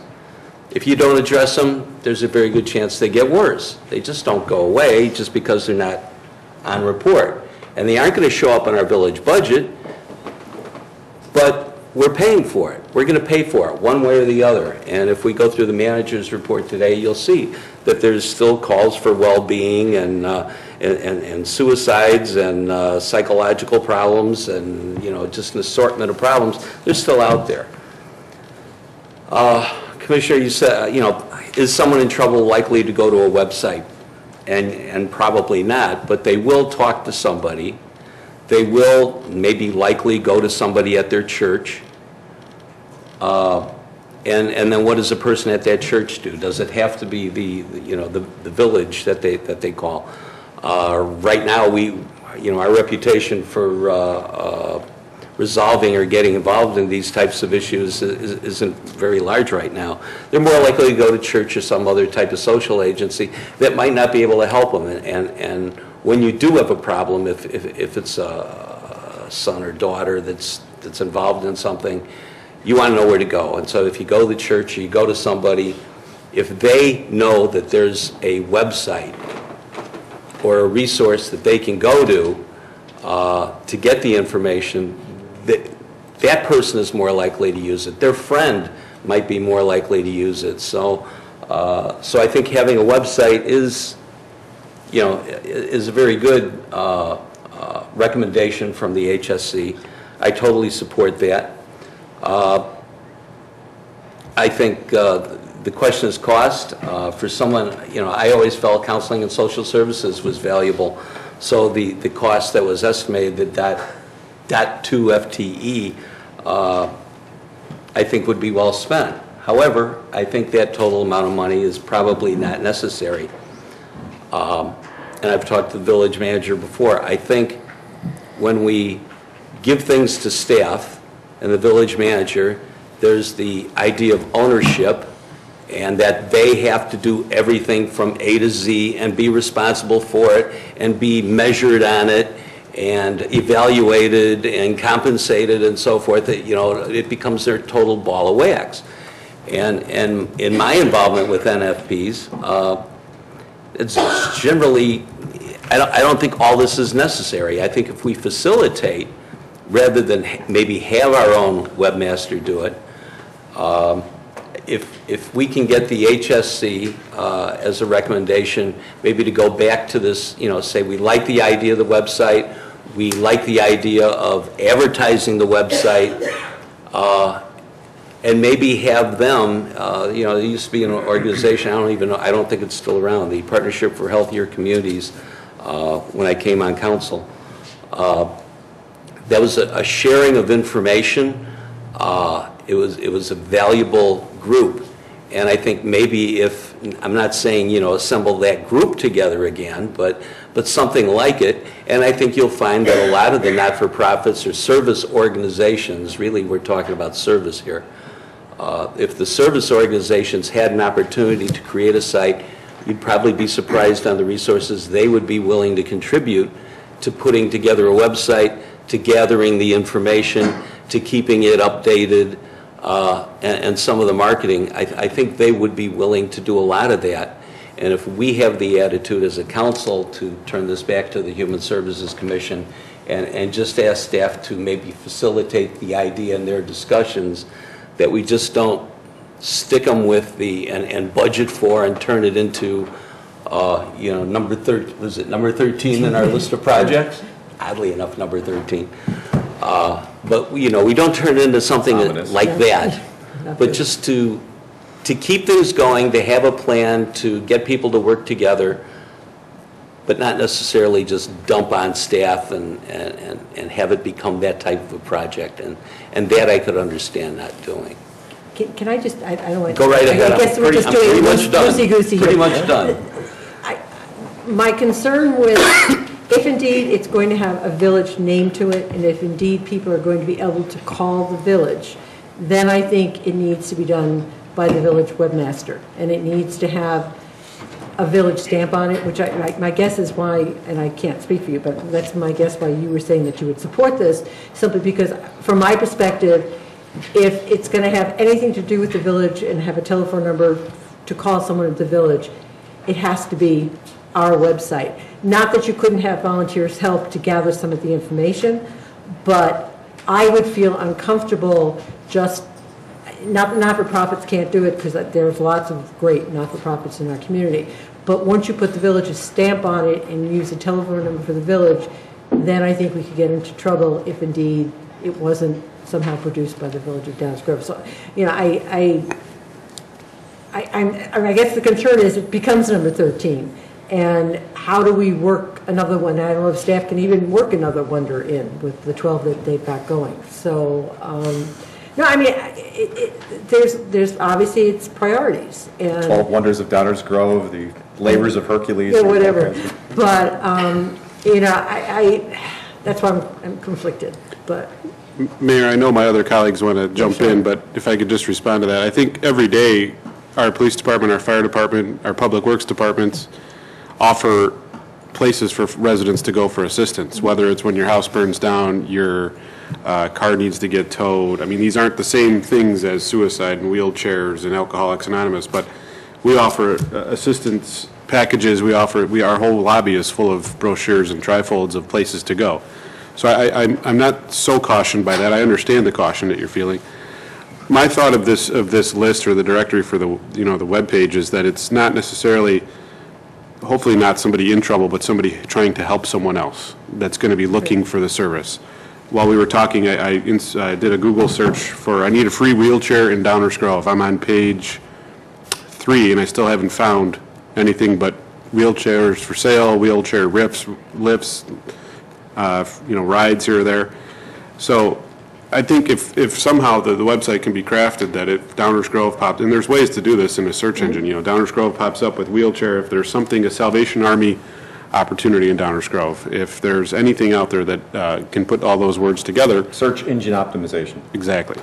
I did another search. My son talked about suicide in Downers Grove. And actually, this one was a little bit better. I got a patch site somewhere in Philadelphia, it looks like. Some movies showed up. But then about on the first page, it got a couple of suicide hotlines and a couple of suicide grief support groups. So it's getting closer on that one issue. But there's 100 different issues that people may call about. So I think these are the kind of things that as we start to get this webpage together, we need to be optimizing our search engines. We need to be looking at all the opportunities for help that are out there, and it doesn't necessarily have to be the big, bad, scary things. It could be, I need a ride. It could be, I need to find a wheelchair. Simple things like that someone will be helping someone else try to find. And I think that's more in my mind what I'm seeing this as a starting point be. And yeah, we'll get calls because we'll have our village stamp on there. We'll have our village number as a contact point. It'll be the Village of Downers Grove. If you say the Village of Downers Grove needs to, provide wheelchairs, somebody eventually is going to call the Park District on accident. If you think that you're calling the Park District, you really need to call the village. We get crossed over with entities all the time here at Village Hall. So I think there's going to be a little bit of that. But anything we can do to basically provide the information. And I think to Commissioner Waldeck, one of his points, we're not providing the service, we're providing the information. I think there's a big difference there from what we did and changed a couple years ago. Trying to provide the information is an appropriate way to get our residents the help they may need. Providing the actual service is where the excessive and or large amounts of staff time come in, and the actual departments, the actual service of counseling, the service of providing meals. So, except that providing information is in and of itself a service. It is, but it's not sitting someone down at your desk and offering them a counseling session. No, but don't discount the service that it is. We've spent a pretty hefty amount of time. I don't know how many FTEs it is. Maybe it's some smaller decimal than 0.2, but we certainly put a lot of village effort and resources into pure advocacy with ComEd. It's not entirely different than trying to help advocate for these groups to better coordinate and make themselves available to our residents. We do the same thing. Commissioner Snell mentioned this polar shift, and I guess I'm not looking for an argument with Maryland, but the idea that what we did was we moved from the delivery of various things to the facilitation. I think Commissioner Waldeck used that, and so did Jeff. We do the same thing with Heritage Fest, basically. Yeah. We've chosen to not deliver that product, but rather facilitate it. And there's some cost, and it's tough to pin down, and certainly we're making an effort to charge back to Rotary or whomever is running these events for them. But I think that it is despite being one of the big advocates and for the whole concept of really pressing for core services, I think it is entirely appropriate that we would be in the business of trying to deliver information and coordination to our residents and our stakeholders. That's, to me, is just a whole lot different than delivering a product or a service per se. The other thing about it is, this is going to come as blasphemy for some who watched me complain up here about budget stuff.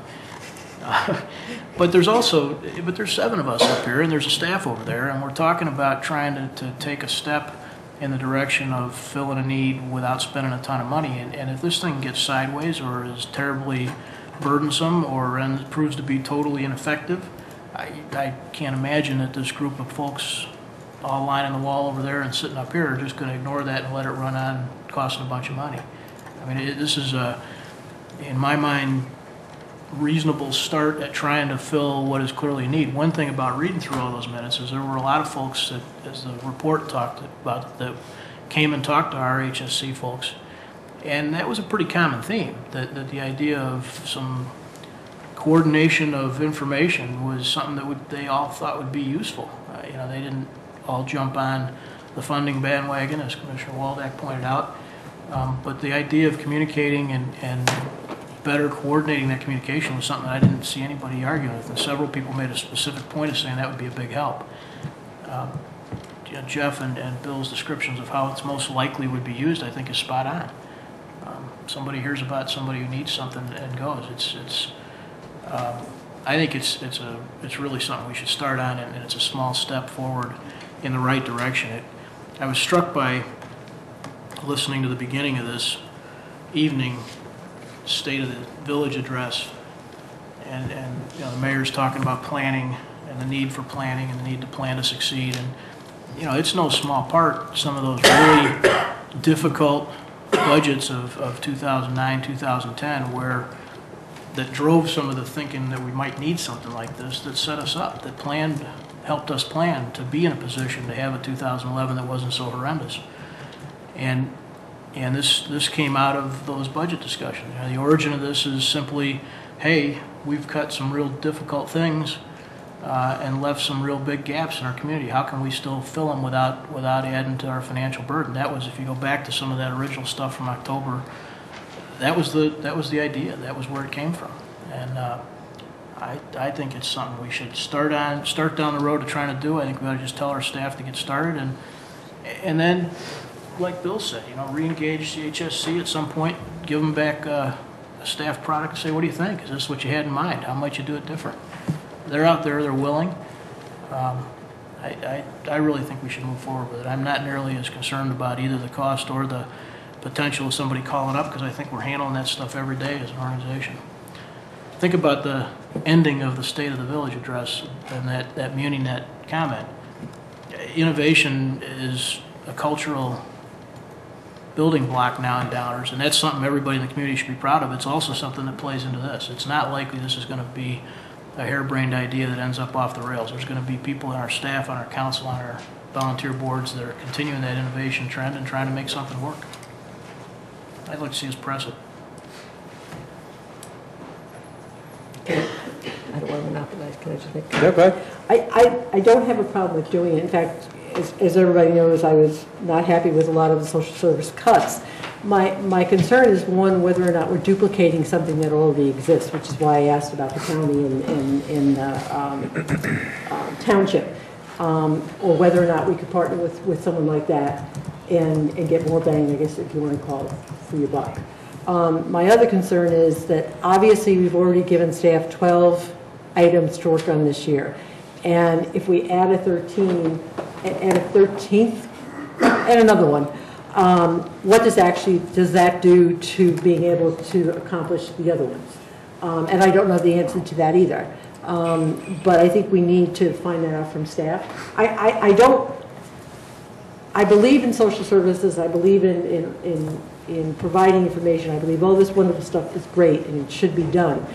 My hang-up is, one, is duplication, or doing something that already exists, the costs associated with it, which obviously many of my colleagues do not have a problem with. But really, what does it mean giving staff at this point in time another objective, whatever you want to call it, to do this coming year, and with their plate being fairly full? I mean, we kind of laughed during strategic planning about, okay, we need, somewhere between 7 and 10. The 7 and 10 became 11 or 12, and now I see that 12 becoming 13.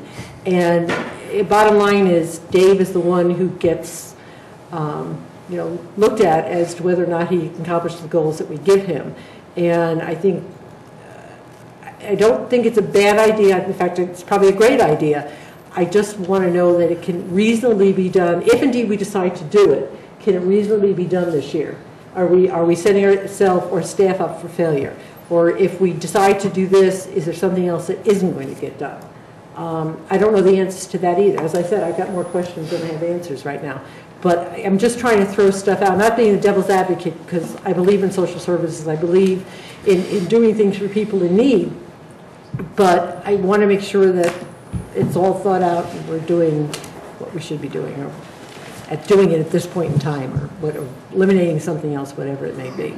So, okay, and I don't take it, what you said is an argument, because I'm really just trying to throw things out and trying to figure this out for myself, too. I'm not really hearing any argument or disagreement. No, I think that's more of a struggle with how to do what everyone would like. Right. And yeah, there's lots of concepts that we can touch upon here, although for now, from this point on, the 12 items are going to be labeled as the 12 labors of Hercules. You realize that from this point on. Tell me how the thing with the hydro works out, okay?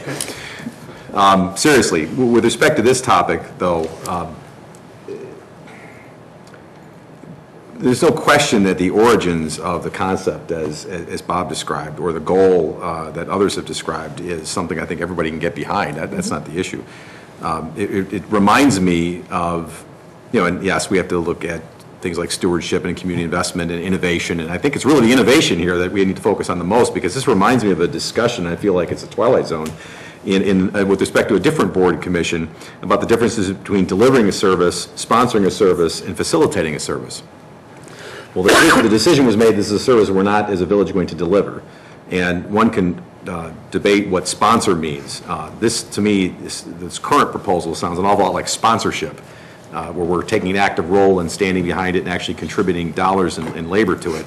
And as an aside, personally being a volunteer to provide content and some oversight to 2 different legal websites, I got to tell you, folks, it's a lot of work maintaining the content, and we don't get phone calls. This will get phone calls, so I am doubtful that it's only 0.2. Now, everybody may say that's fine. Spend the money, get the FTE. Okay, fine, whatever the consensus is. But I think that that's actually an underestimate, in my opinion, just because I know how taxing that can be. And then there's the training behind it. And you have to actually understand what you're talking about. And I think it is a bigger deal to sponsor this than people think. So then it comes down to a question of, okay, how can we facilitate this, and what is facilitation? I don't know. I mean, maybe it's just a question of finding the right flavor of this. I think everybody wants to have some ice cream. We're just talking about the flavor of it. I don't know what that flavor is, but I'm listening, and I didn't have the benefit of the prior discussions, although I have read all the minutes, and I do appreciate all the good thought and effort of the Human Services Commission. But whether we have a website or whether we facilitate the external coordination and delivery of information, I mean, it dawns on me that people can do this already with the social media tools that exist. That would be on someone else's server with someone else's employee, and they can do it themselves. And we simply coordinate that by providing an external link that has that thing that comes up and says, warning, you are now leaving the village website. So they're still getting their information, but we don't have somebody sitting in our room responsible for the content and fielding the phone calls. I don't know. I'm just saying that's another way to go about it. There are also tools that exist that are pretty easily available for nothing for the actual organizations themselves that would be providing the content and the delivery of services to they themselves coordinate. And maybe it's more of a coordination type of effort, which is largely what we're doing with ComEd. We're trying to coordinate with them and with residents and with businesses and other entities and legislators and so on and so forth. So I don't know. I mean, I think that the origin of the idea is a terrific one. I think the goal is a terrific one. I'm not yet convinced in what the right way is to facilitate this, what the right flavor is. I have some issues with the proposal that is before us. I realize it's not before us in an official sense, but that is on the table for discussion. I guess I would like to be even more innovative and come up with a different way to do it, and I don't know what that is yet. But maybe we need to really crank up the innovation machine a little bit more. But again, I'm not going to debate it, and whatever the consensus is fine, because I think the mission is solid. That's just my reaction so far. Jump in. Mayor, on our website now, it's from the home page to the resident page, there's a link called Community Resources. So to Commissioner Schnell's point, we already have some stuff on our existing webpage. There's counseling, community resources, Salvation Army, food pantry, volunteer opportunities. Now, this is something that I suggest we all look at as maybe a very small format and starting point, but I look at this and I don't actually see our village phone line anywhere on this very prominent page, but you look at the Metropolitan Family Services, their phone numbers there, Community House there in Hinsdale, their phone numbers there. So I think if we structure the page appropriately, we can try to get around some of that direct calls to our village hall and push them to the entities themselves. So if you go to the home page on the village website, down at the bottom, residents, and where did it go? It's there, under community resources. It's about 3 clicks in under, So- we're going to pull it up here in a second. So that, just that, even 3 clicks, you know, I've got to figure out where to click. our days now of people needing information fast and want it 2 clicks away. And actually, I got to that from another search. They shouldn't give me a computer up here because that's what I do, but Downers Grove Social Services was a Google search that I did, and after a bunch of other resources in our community, our own webpage popped up. So there's things out there, and I think coalescing them and getting them in one point for Downers Grove services, using Downers Grove as the key word, is something that I'm looking to try and use as the emphasis for someone in town that needs help.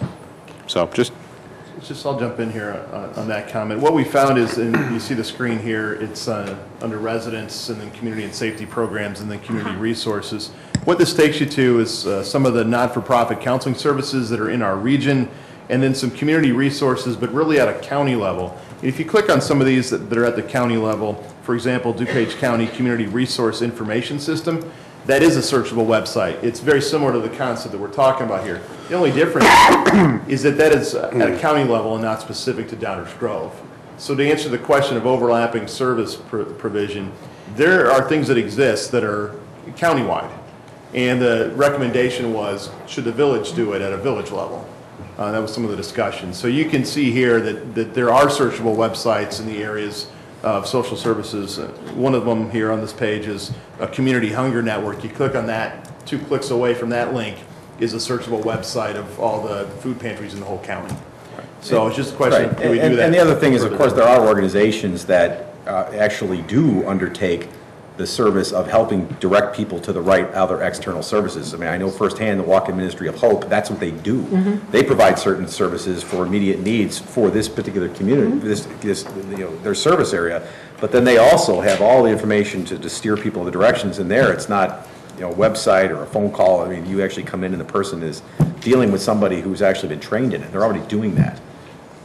So, again, if it's steering people in the right direction, I have no problem with that at all. I mean, that's fine. The other thing, this is completely somewhat off topic, but I've long thought that, many communities you drive into, there's some sort of a welcome sign, and posted on it are, the Knights of Columbus, the Rotary, and the whoever else welcome you to their town, the Lions welcome you to their town. And can you imagine that as sort of a virtual gateway to Downers Grove, where you know that these organizations, these service organizations, are in your town, and so someone who's maybe looking to move to Downers Grove wants to know if there's a Lions chapter or whatnot. Oh, they click on it, but then it goes to that Lions site. It doesn't, the village has no responsibility for it. That's the kind of thing I had in mind, where it's more of a gateway function than anything else, and that's just posting a link. One of the things in the minutes is almost listening to this conversation.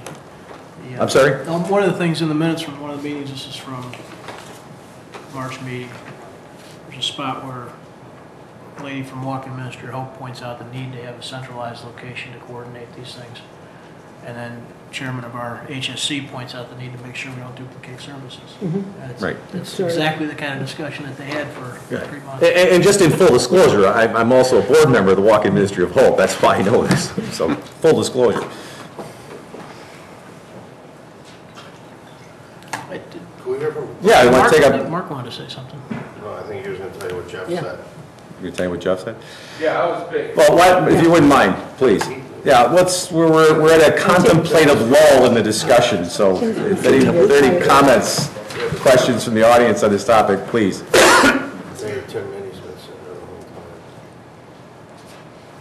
Mark Tolman, 1109 61st Street. Yeah, I looked up on my phone and located the web page on the village website. I'm also a member of the Senior Advisory Committee for Downers Grove Township, and one of the things we've been doing is having conversations with fire and police departments around Downers Grove Township about aggregating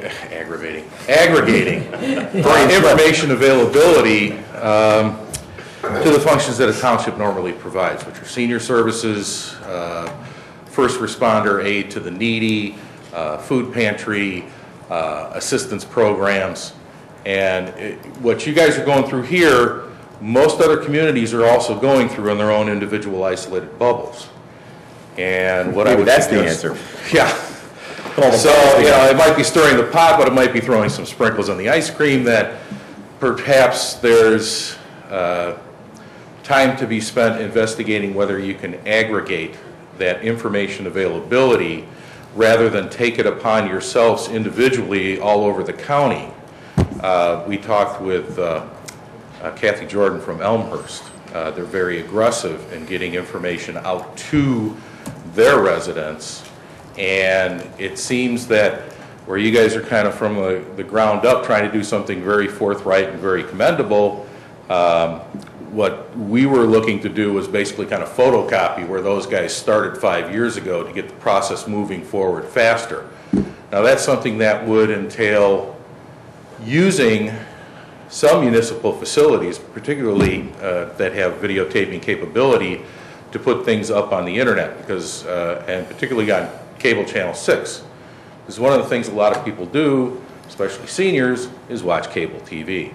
And that's a good way to get information out. Hannah Benioff from the township does Vintage Times on Channel 6. She tapes here at Village Hall. So that's something that a municipality like the village can provide as an asset to that type of effort that doesn't necessarily add, you know, you're talking about adding hours annually to your budget. It's something that potentially can be a much smaller contribution, but you can still multiply your impact into not just Downers Grove, but the entire surrounding area. That's basically what I am. Thank you.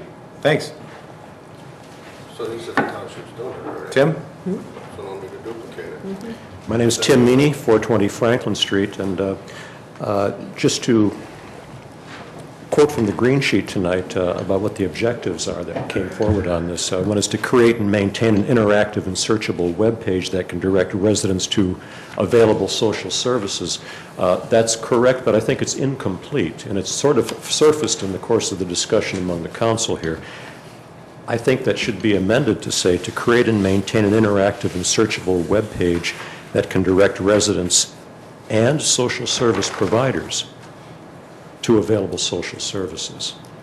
That's the key here, I think, because that's how it originated in the conversations that the Human Services Commission had. I was a member of the Human Services Commission. I participated in these extensive discussions, not only with other commissioners, but also with a number of the social services providers who came before us, and you saw the list a moment ago. And it was these discussions and the input from the social services providers themselves that led to this recommendation. Now, the best solution, and one that the Commission discussed and one that I prefer, is to have a social service caseworker who would consult with individuals and families and then refer them to the right source depending on their needs. In other words, that individual would function as triage or the traffic manager at the hub of this sort of flow of information. We don't have that. And in the absence of a caseworker, what these service providers would find useful, and remember, these are the people who are in the trenches every day supporting the less fortunate among us.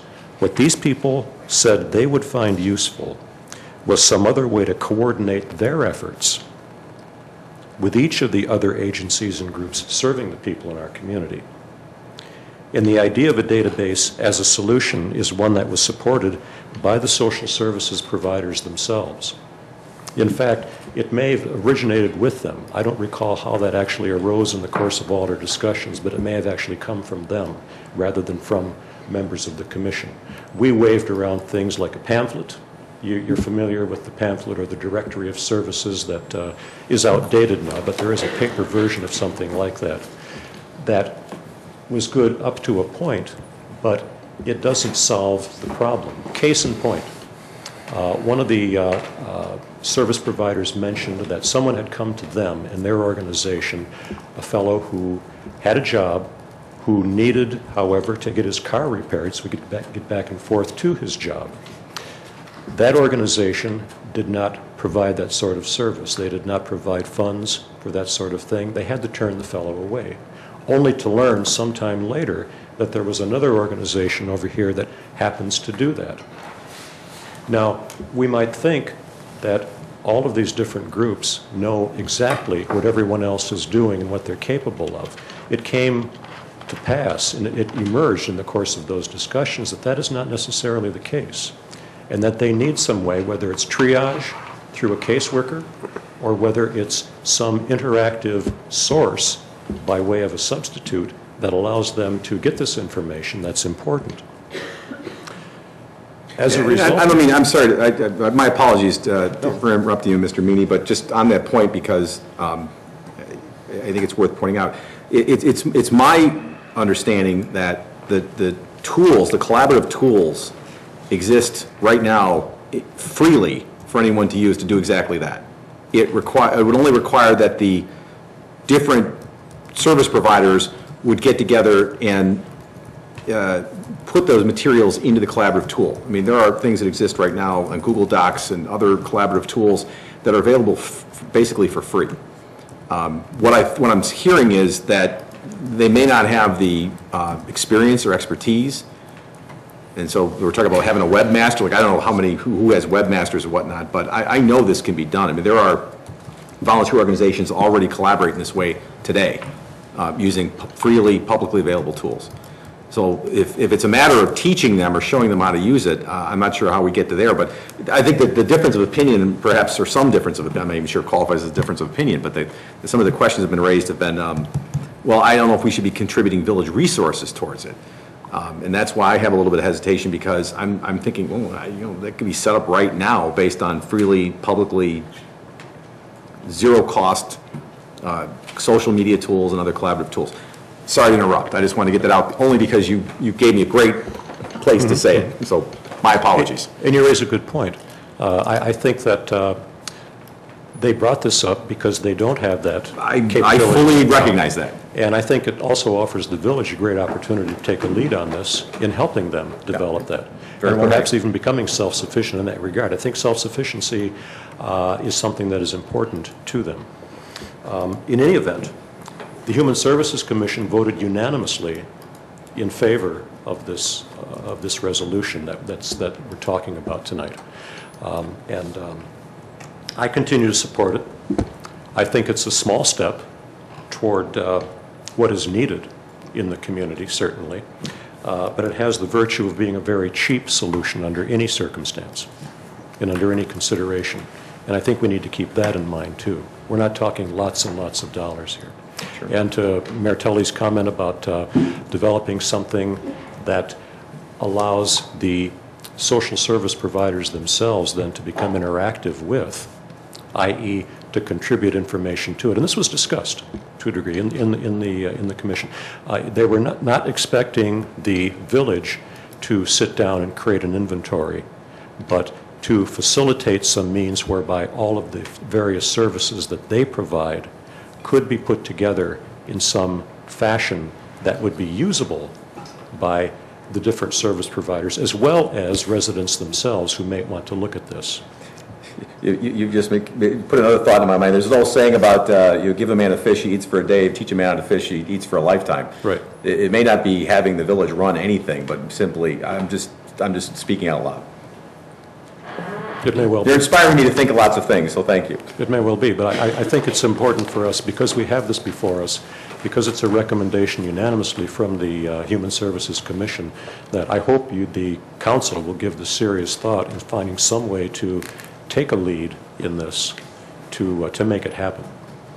Whether that requires a 0.2 FTE for a year or less. Or something else. Or something else, yes. But this is an opportunity.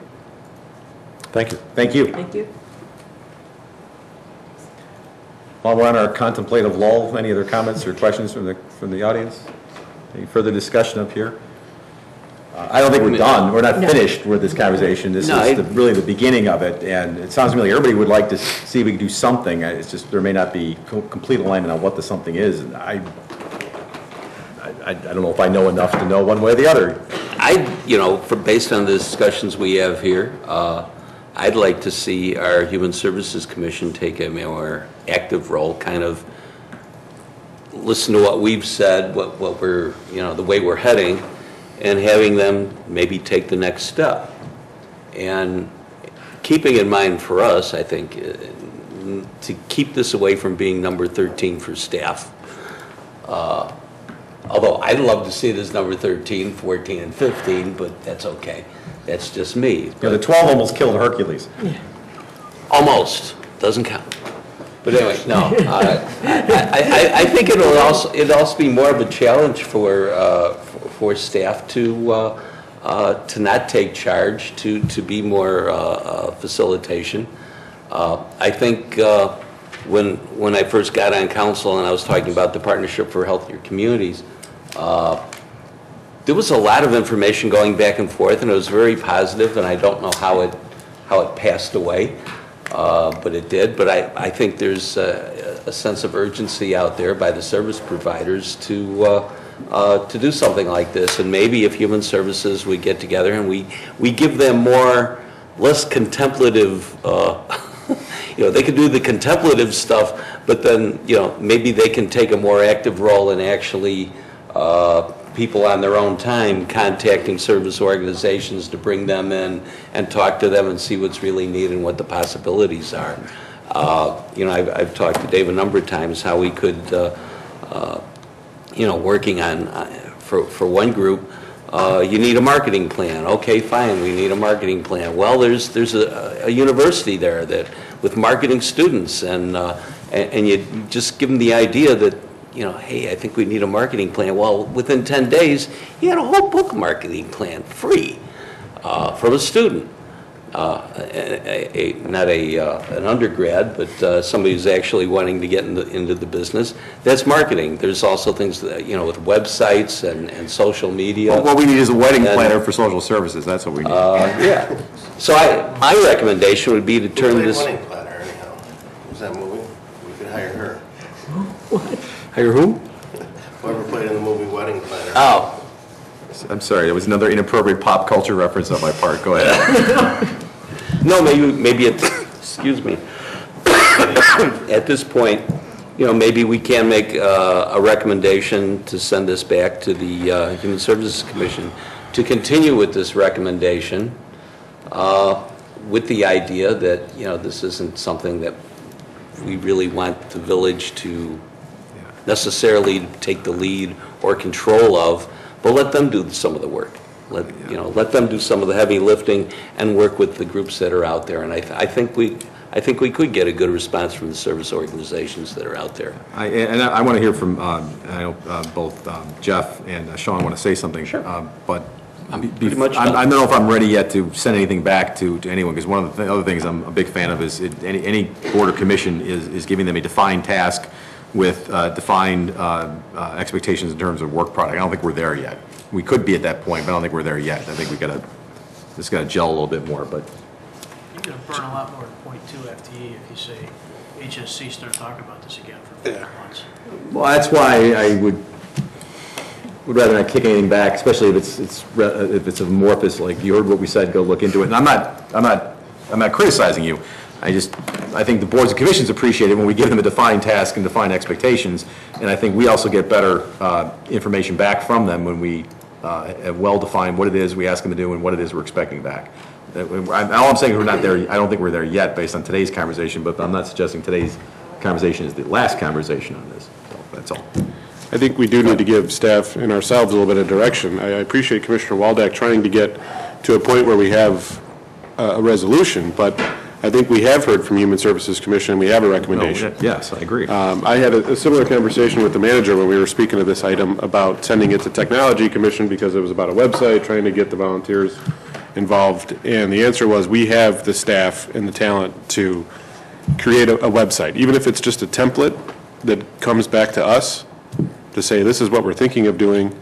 as soon as it goes live, or if it goes live, the social service world will jump on it and be involved. I don't have any doubt that they will not want to have more search engine power, possibilities of the wide network of our social network, Downers Grove Television, e-newsletter to every resident in town, all the 7 of us talking about a website up here on Tuesday nights. That's a lot of marketing power and a lot of visits that people can get pretty quickly. So my suggestion would be that, folks check out that webpage that we already have here. If that seems like something that we're kind of all talking about, it seems like there's consensus that moving forward on some sort of searchable website is okay. The non-duplicative website, the trying to get the village to promote it but not be part of it, that sounds weird. To get the village to provide the website but not to be the answering. Right, although I don't want to lose sight of Mr. Meany's point about it's not just the outside world looking for answers, it's also those who provide the answers better communicating amongst themselves and collaborating. That's a different issue. That's not a searchable website. That's about somebody understanding how to use the existing tools in a fashion to achieve what is clearly one of the other things they need to know is how to better communicate amongst themselves in terms of what services everybody can provide. Because I know that's, the Walk-in Ministry of Hope, that's one of the issues. People will come in for X, and we may not provide X, but we know who provides Y. And I agree that would be a helpful tool. That's a helpful tool in government, it's a helpful tool in the private sector. That will come if we get this site together, because they'll all. Well, but there may be two different things, is what I'm saying. Well, I think that we need to try to, as this group, come up with, something. Well, yeah, it may be. Right now, we don't have anything. We have the right. Well, it may be facilitating the training of the person who actually does it. We have the risen.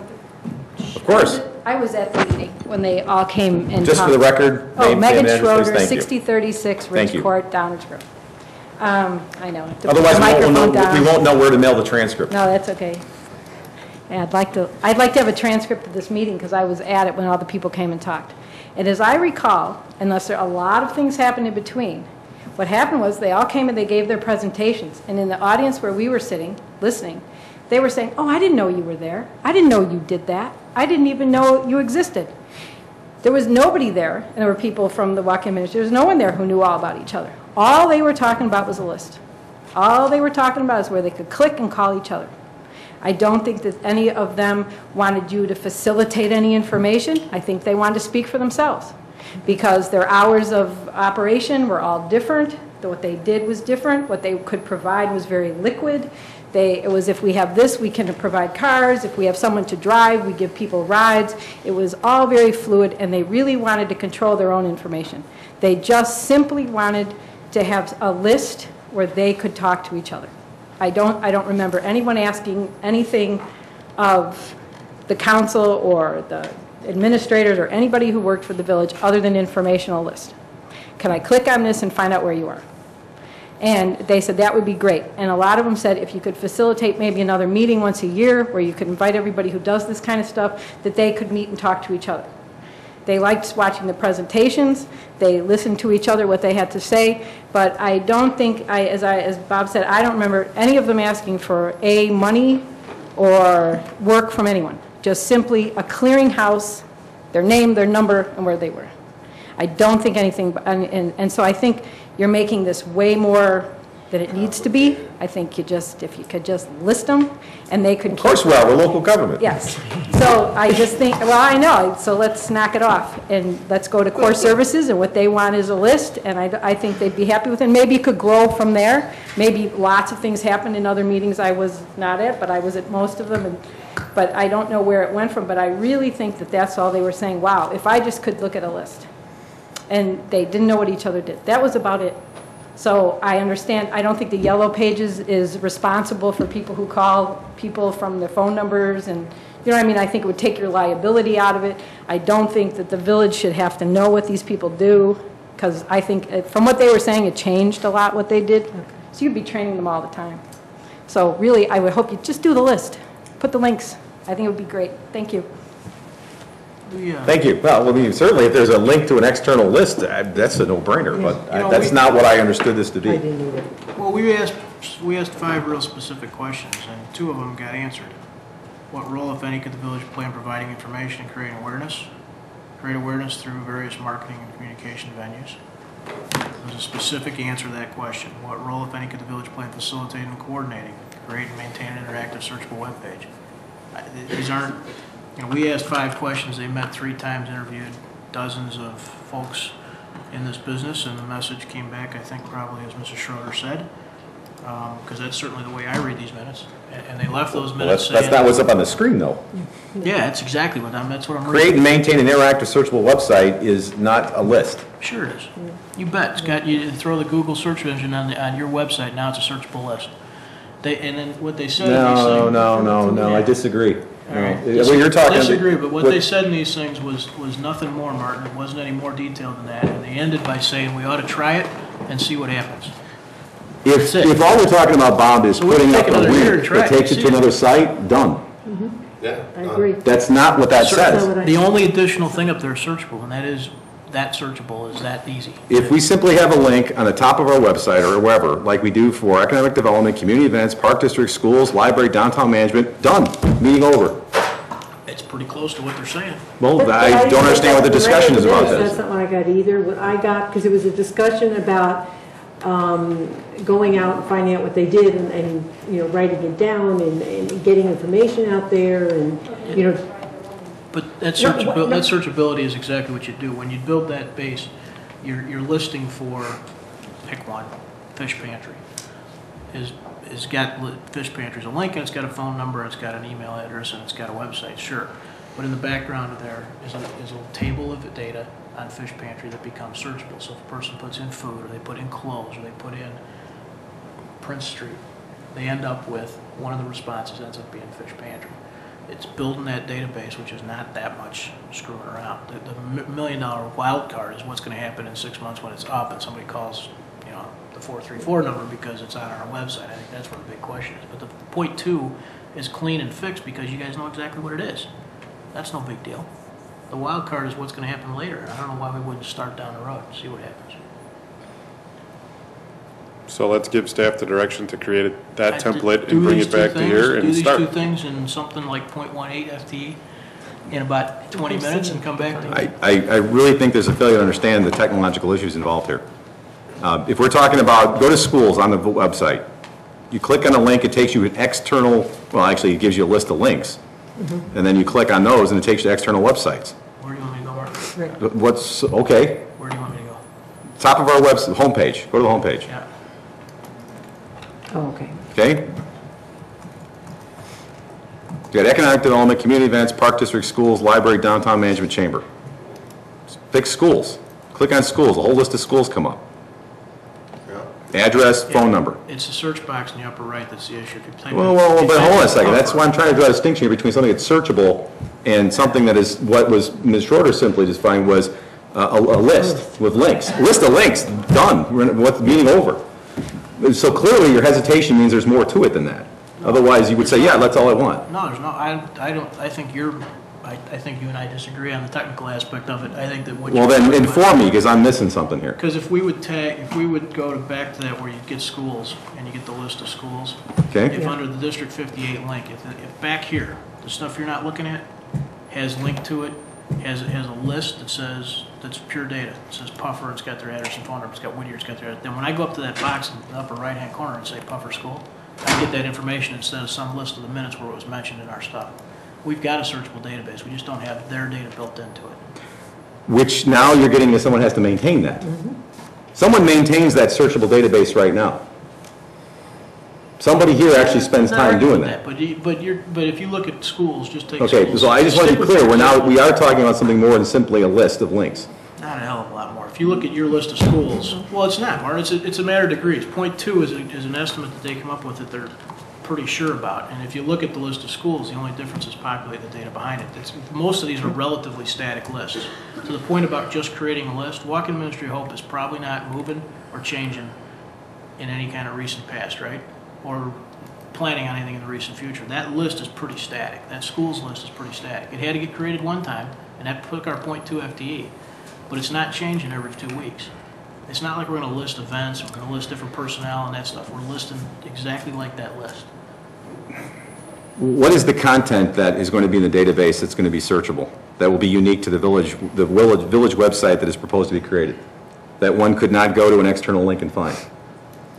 The picture in my head, which may not match anybody else's, is that just like when you do your own listing for your own business or your own law firm or whatever, you list in a variety of criteria that are part of your listing. They don't pop up every time you get your address, but they end up searchable elements that'll still drive you to that same response. Well, and what is the content that the person who's searching would when they get there, assuming it's been optimized properly, what is it they're going to find? Not unlike what Jeff did. He goes to the search thing and types in the word, say, wheelchair. Okay. And either there will be no responses, which is possible, or there will have been people who, when we built it, gave in their listing that they offered medical apparatuses and wheelchairs and everything else. Okay, so it's basically taking some content that's provided from the organization that they provide to us, and somebody would have to put it into a database and then keep that content current. Because I disagree with you, actually, that I'm not going to go into detail about what is changing within different organizations, but that's also not correct. Then it would be incumbent upon somebody to provide the content. Auto repair, we're kind of hoping walk-in ministry help doesn't pop up, right? Things change, actually, because you get different grants different years, the scope of your mission. I mean, really, this is what we meet on every year. It does change. Can I just interrupt? So again, my point is, if we're simply putting up a list of links, Can I talk? done. Sorry. It's the other question I have is what are we doing and what's involved in it? And again, I'm not trying to put the kibosh on it. I'm just trying to understand what is actually involved in that. And I still don't know. We're directing staff to do. Go ahead, Sean. It was Jennifer Lopez that played and started. Thank you. And I highly doubt that we could even afford her at a .02 hour. Anyway, I'd like to have staff look into what Mark had brought up with the county. I mean, if the county's doing it, and the county piggybacked on from what he had said, what Elmhurst did and has learned from over a 5-year period of time, I would like to see what they're doing. Because we've done a good job as a council to go in core, which I stand strongly behind, and we always deferred it to somebody else. Maybe this is a time that we defer it to the township and let them do what they've already started to do, and just move forward. So if we can get some information on that, because I'm not looking to spend a heck of a lot of time in this, and I think there's a lot of confusion amongst all of us here on what it is. I'm sure it's mostly mind. No, it's not. This is taking way too much time. It's already 9:30, and we still don't really have a direct. Well, but I don't think we necessarily needed to have one. I mean, this is a discussion that hasn't happened for a while. That you get new people. Well, I mean, Commissioner Rankin's not even here tonight, unfortunately, because of death in the family. But this is a discussion I think we have to spend some time on. I don't have a problem with that. Well, I don't have a problem with it at all. I'm just saying But if spinning our wheels here. if we don't come to some sort of point of resolution, we're going to keep having this discussion. So I will say one more time, should we ask our staff, Dr. Wu's here, Dave, Mike, Allison, some of the people that may be on the team, to create a template that shows us what their professional experience allows them to create a website that's a list that has background information, as a database that has phone numbers, website, email addresses. Is anybody opposed to that type of direction to get us to a point to start from? And then, if we want to start adding, subtracting, changing, modifying. I have no problem with asking this question. I think everyone will agree with this. What would be involved, or what downside does staff see, if any, from simply having a link on our website, like the schools one, but simply for service organizations of the type we're talking about in town, where it's the same exact kind of information? I'm just starting with that. Because I wouldn't mind having one that also had the other service organizations like the Lions and the Rotary and so on and so forth. But just, what are just so we understand what's involved with just doing that, I think that truly is a one-time event, because the link is the link is the link, and you're not responsible for what the link goes to. But if there's any downside to that, just telling us what is that.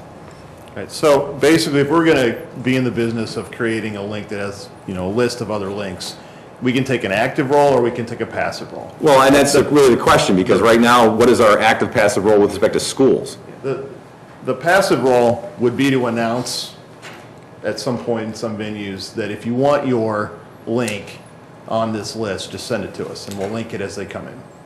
An active, that would be passive role, and that's very little staff time and it's very reactive, and we don't have control over any content, and we only get whatever we get in. Right. An active role would be to say, we're going to do this, Now we're going to actively search for all the entities that we think provide it, reach out to them, sit down and explain it to them, make sure they know what's available, ask them to give us the information, and then create the list and the links.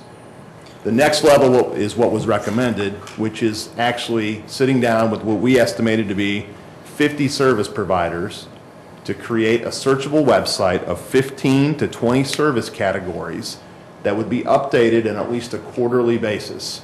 That would involve staff meeting, I think twice a year is what we envisioned, with all those participating to make sure all the information is accurate and those links and the searches that Commissioner Barnett was talking about were there. So we sort of have 3 levels. If it's passive and we just say, if you want to give us something to put on our website, there's hardly any impact.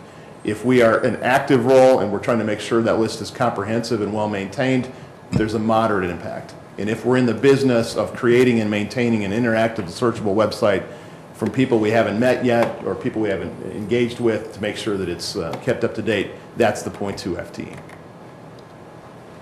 I understand. To Martin's point, though, like with the school district, do we just say you can put it on our website? Yes. Okay, so we don't have anything to do with that, except, I think We just make sure if you click, it goes to their website. That's I mean, it. I think to what Mrs. Schroeder was saying, you know, if you could just have a list, then that would work. The issue is the list doesn't exist, is what we don't understand. I understand that. It would populate itself, I suspect. But, you know, I didn't, in all due respect, I didn't get just that out of the minutes. I got basically what Bob was saying, which is the next step up, which is the 0.2 or more equivalent. You know, I agree with, I think if you can just put a list out there, and again, we have no control over the content or whatever, but that's not a lot of work. But do we have to maintain it? Or, yeah, and I don't know. So that's why I was trying to, with everything that's across our main, the schools, the EDC, the downtown management, the chamber, do they maintain their own links? Or? Yes. Okay. The only role we have is to make sure that when you click there, it goes to their website. It actually goes to their site. That's it. Okay, so you could conceivably have social service providers, whatever you wanted to call it. Yes. And do what Mrs. Schroeder was saying and just list everything, or list whoever gives it to you there. And if they don't want to be listed, they don't want to be listed. I understand that too, but that would be a first step, I guess. That Yeah, would and be, that's not much impact at all, especially if we're not actively recruiting people to Right. participate. you know, so if indeed we wanted to take a first step, that I think is a reasonable first step that would address, I think what you were saying was the concern of many of the social providers that were in the room. They didn't know where to contact the Walk-In Ministry of Hope, or they didn't know where to contact the fish pantry, or whatever it may be. Yeah.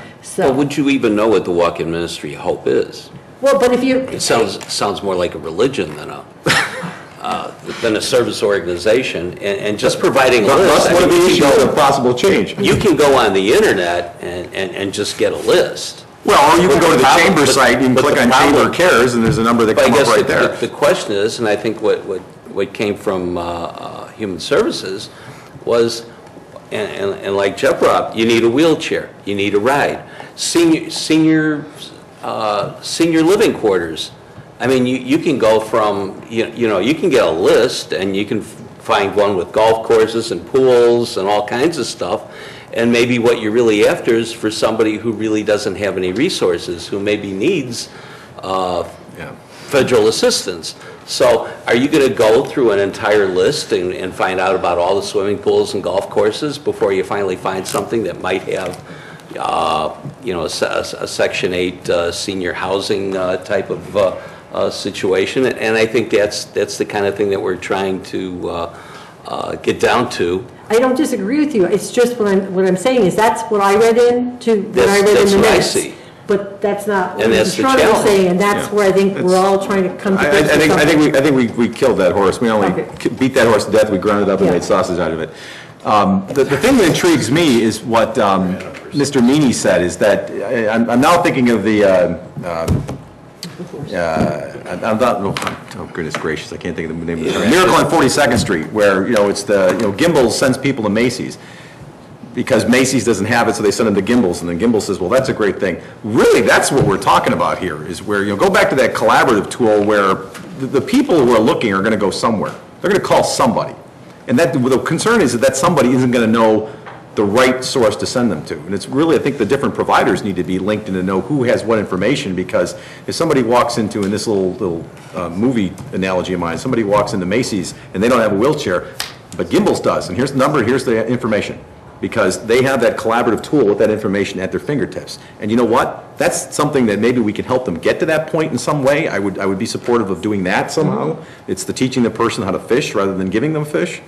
Maybe we can do that in some way, or at least explore what would be involved in doing that. But having once that power is in their hands, it's going to outstrip anything that I think the seven of us could do. That to me sounds even more exciting, talking about innovation. And those tools exist right now. It's just a matter of knowing how to use them. And then they self-populate them, which is really the most powerful source, because then you're getting the current, accurate information. And if they all have that knowledge, they can then, it doesn't matter who that person goes and sees, what organization they call, what church, what, whether it's PADS or Family Shelter Service or whoever it is. Everybody knows, boom, here you go.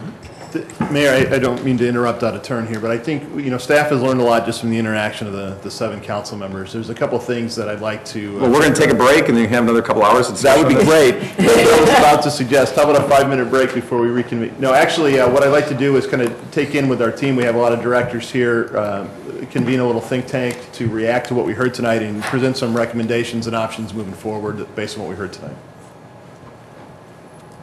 That's fine with me. I don't want to, if anybody else they want to contribute, go ahead, but The discussion is not anywhere near over. No, absolutely. That's fine. I agree 100%. It's not anywhere near over. I'm not even sure where it is. And then again, if we call a pause now, this is televised. I'm sure the other members of the Human Service Commission could get back to us, give us feedback. I'm sure there's service organizations out there that might have interest in this. They can give us feedback. So. All right, great. I found the discussion very helpful. There's some things I hadn't thought of before, some things I clearly didn't understand. I think I do now.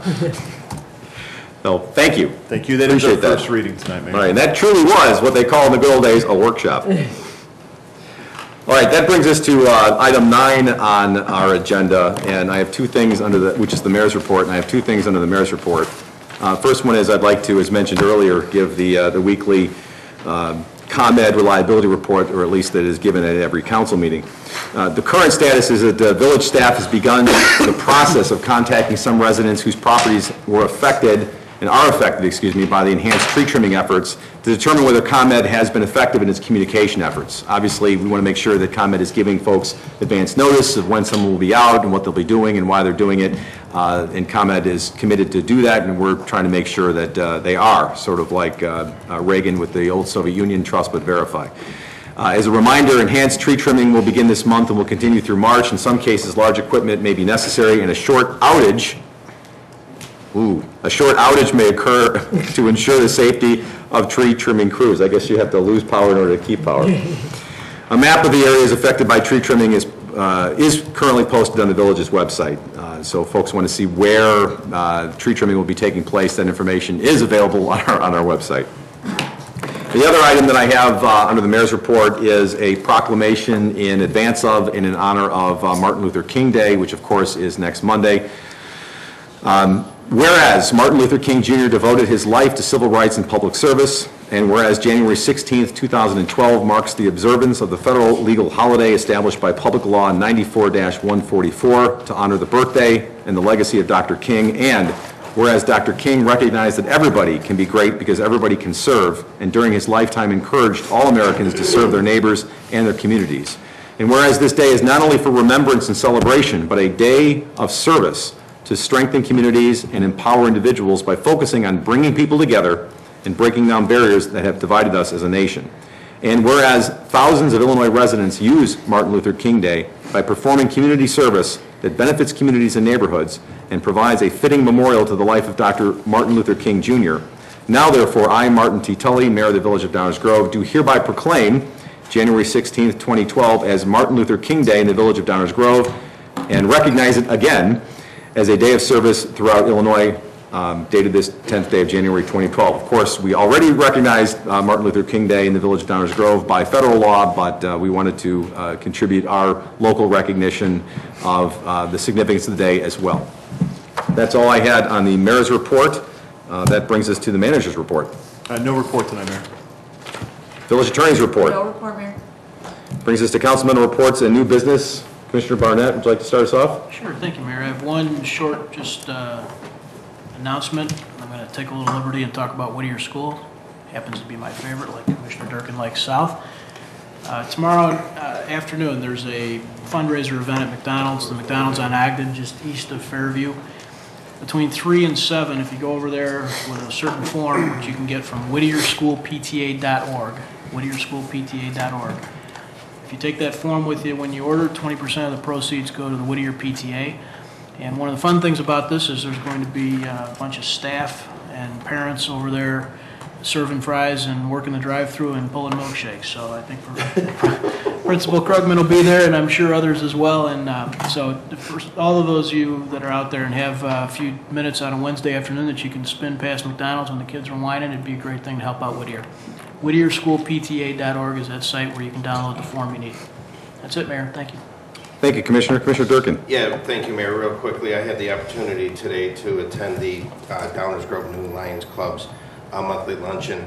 And the reason I bring this up is the Lions Club had actually changed its venue of location of where they're meeting at and merging with the evening club. And the club itself is now meeting at Oak Trace Senior Living Home, which is formerly Fairview Baptist Home, or Fairview Village. Fairview Baptist was actually way back when I was in Darien, so I really dated myself here. No more history. But the reason I bring it up is I actually had the opportunity to get a very short private tour of their main building, and I understand after communications that I had after my lunch with Manager Fieldman that you, Mayor, and the manager had lunch there. And I know that last year or 2 years ago we were talking about looking to move or rotate or find new homes for Coffee with Council. And after I had the tour, yes. Yeah, remember? Well, I can tell you, after I spoke with the young lady who gave me the tour, she was really, really excited about that because her residents watch us, read about us, follow us on whatever electronic media that they follow us on. They do have a pretty extensive computer lab there. And I would just like to see if there would be any objections from this council Great idea. to have a Coffee with Council there. It doesn't necessarily have to take away a train station, Coffee with Council in the warm months. Maybe we do it in the spring when we're not standing out in the train station. And of course it'd be publicly notified and the whole public would be there. But they said that they would bring the coffee, and not only coffee, but they'd have sweet rolls there. So there seems to be a lot of interest there, and I think it would be a pretty neat move for us to do. So It's a great idea. great. And that's all I have. Thank you. Thank you for suggesting that. Commissioner Schnell. I just want to express my sympathies to the Riken family on their loss, and hope that they can get through this and, you know, get some condolences, some solace from being together as a family. Well said. Commissioner Waldeck. Thank you, Mayor. I do agree with Commissioner Durkin on rotating the coffees. We've had some great events and taken some tours of different, like Midwestern, I think we were at, and some other ones. So I think that's a great idea. And this is my first meeting of the year. I'm sorry I missed last week. So I'd like to close out last year, if I may, and thank our employees. A number of us had the opportunity to break bread with the employees, some of the employees here at 801 and at the Public Works. It was great seeing them. They have a lot of good spirit. I have a lot of confidence in our employees for the upcoming year. After the last meeting I attended, we approved the fire contract, and then that Thursday we had the pinning ceremony. And Mayor presented, and it was a wonderful night. And I was impressed, and I got to say this, with the new firemen paramedics that we installed that night. They have I was surprised by the amount of experience that they already have. And also that night, we added probationary firemen, paramedics. They're on probation for a year. And I was also impressed with the amount of experience they have. So, you know, you kind of know this, but you don't think about it.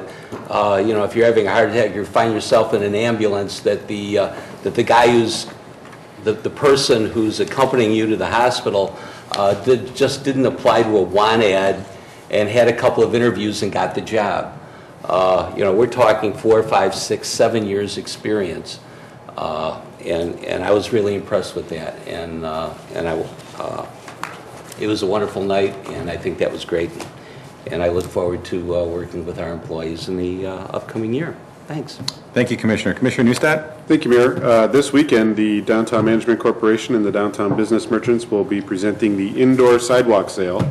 Lots of great information, great sales can be found at downtowndg.org. And for your calendars, the Ice Sculpture Festival will be February 10th through 12th this year, 2012, in downtown Downers Grove. Also, downtowndg.org for information on that. That's all I have tonight, Mayor. Thank you.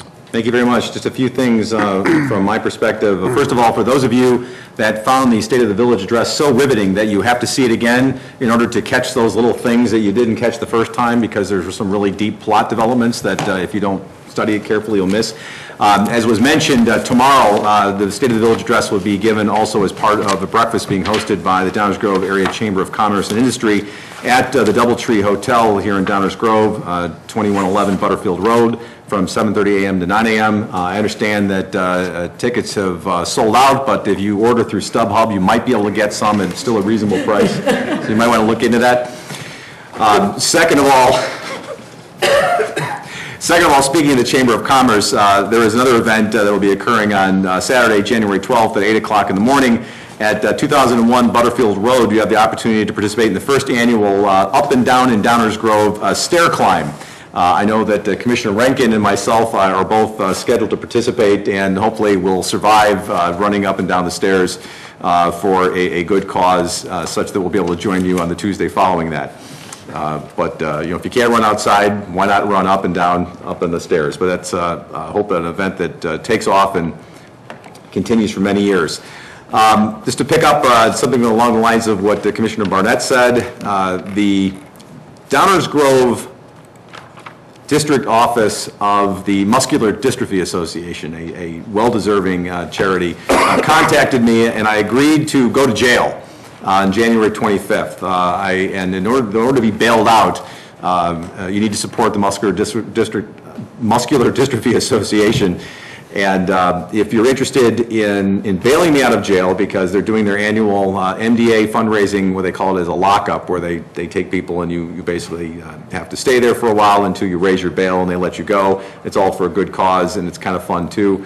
If anyone's interested in bailing me out, or if you want to pay double to make sure that I stay there, then the site to visit would be www.2.mda.org, and then I think you'll find my name there. So for a standard donation, I get out. For a double donation, they'll keep me there. You're gonna see those, right? You're gonna see to it?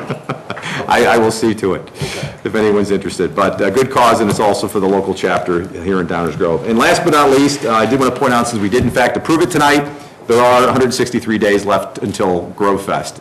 And with that, I have nothing further, so I will ask for a motion to adjourn. So moved. Second. Roll call, please.